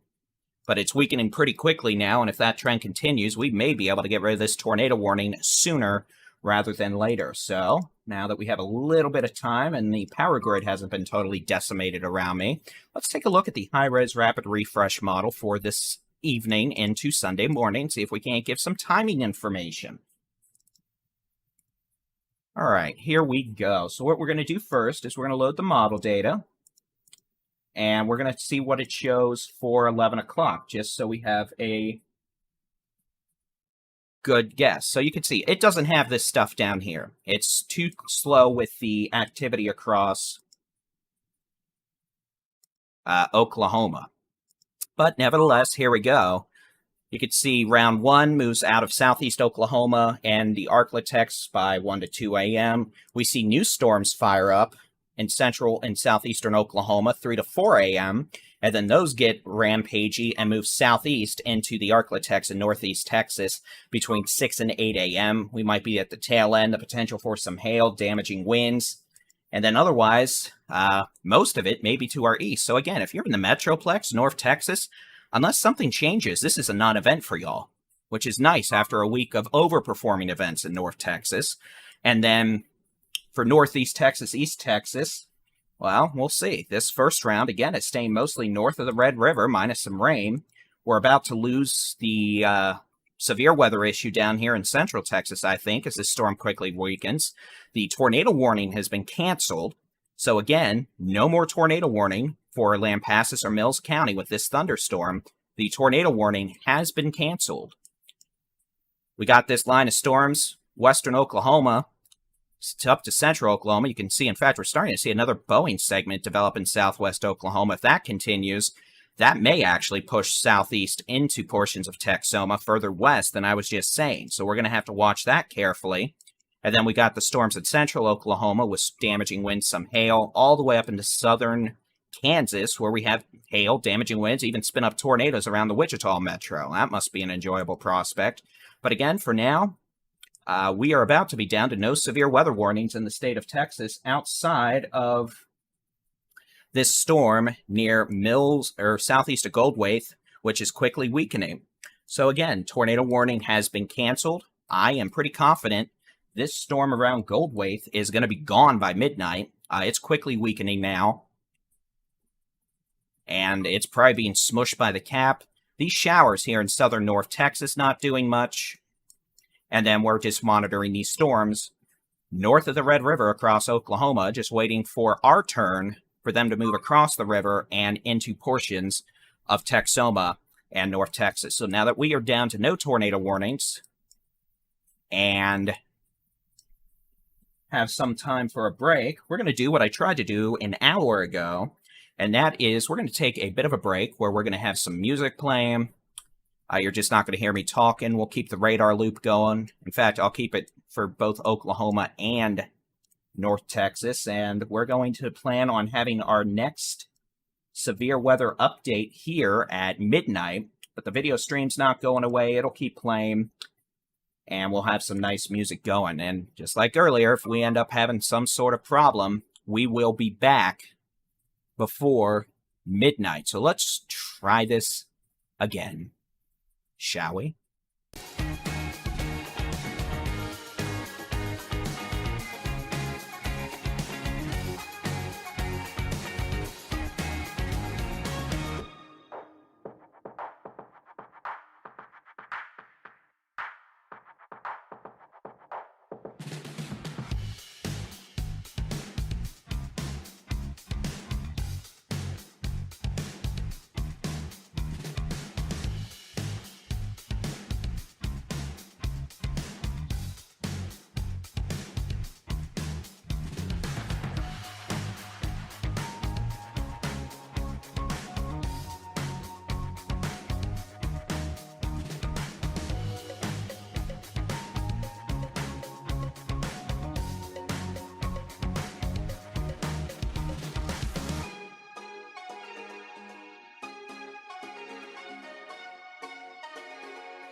All right, good evening. It is coming up towards midnight.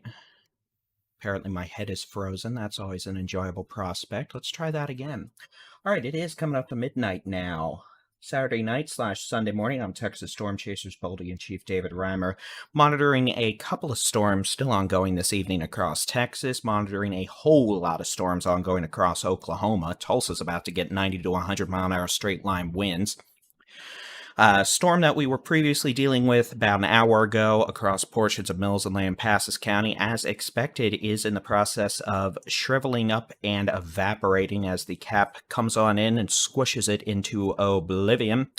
We do have a severe thunderstorm warning now for some of our northeast Texas counties. This is going to be a severe thunderstorm warning for Lamar, Red River, and Bowie counties in northeast Texas. This is going to be for the complex of thunderstorms across southeast Oklahoma. We'll switch over to the how hard it's raining mode.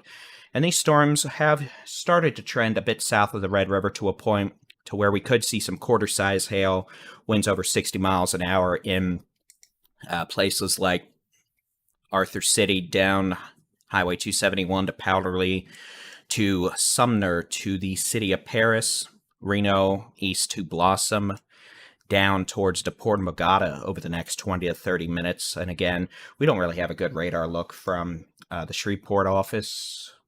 That's where the closest radar is, Shreveport. And again, these storms are generally moving off to the east at about 50 miles an hour.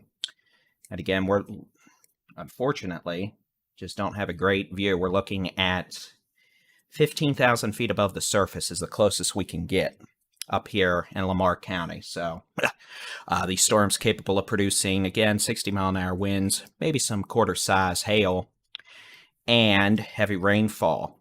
Storms will be moving into portions of Red River and Bowie counties, pretty much around 82 east-southeast towards Bogota, Clarksville, DeKalb, Avery, eventually New Boston, Maud, Tulare, and Texarkana. Again, there could be some strong winds with this, enough to knock down some trees, cause some power outages, and some quarter-size hail. Otherwise, we really don't have anything else going on in the state of Texas right now. No other severe storms. North Texas is quiet. Got a pretty good cluster of storms ongoing across portions of western and central Oklahoma very early this morning. We'll load the loop back up and show you all that. And again, these storms, cluster number 1, northeast Oklahoma, about to bring hurricane force winds to Tulsa. That's going to knock power out for a few 100,000 people. And then that's extending south to Interstate 40 near Shawnee, Oklahoma. Back west, a second cluster of storms, kind of the tail end stuff, all the way back from near Chickasha to Carnegie to Hobart. And that'll be generally moving southeast towards Lawn, Altus, and Snyder over the next couple hours. Let's take a look at the high-res rapid refresh model real quick. I just want to see how it's doing. And I'm going to load it up for midnight. But again, it's not doing great. It's not doing great at all. So I'm not going to use that. Let me see if this does any better. That was 11 o'clock. That's midnight, honestly. It just doesn't have this stuff down southwest. Let me look at this model. This is the NAM.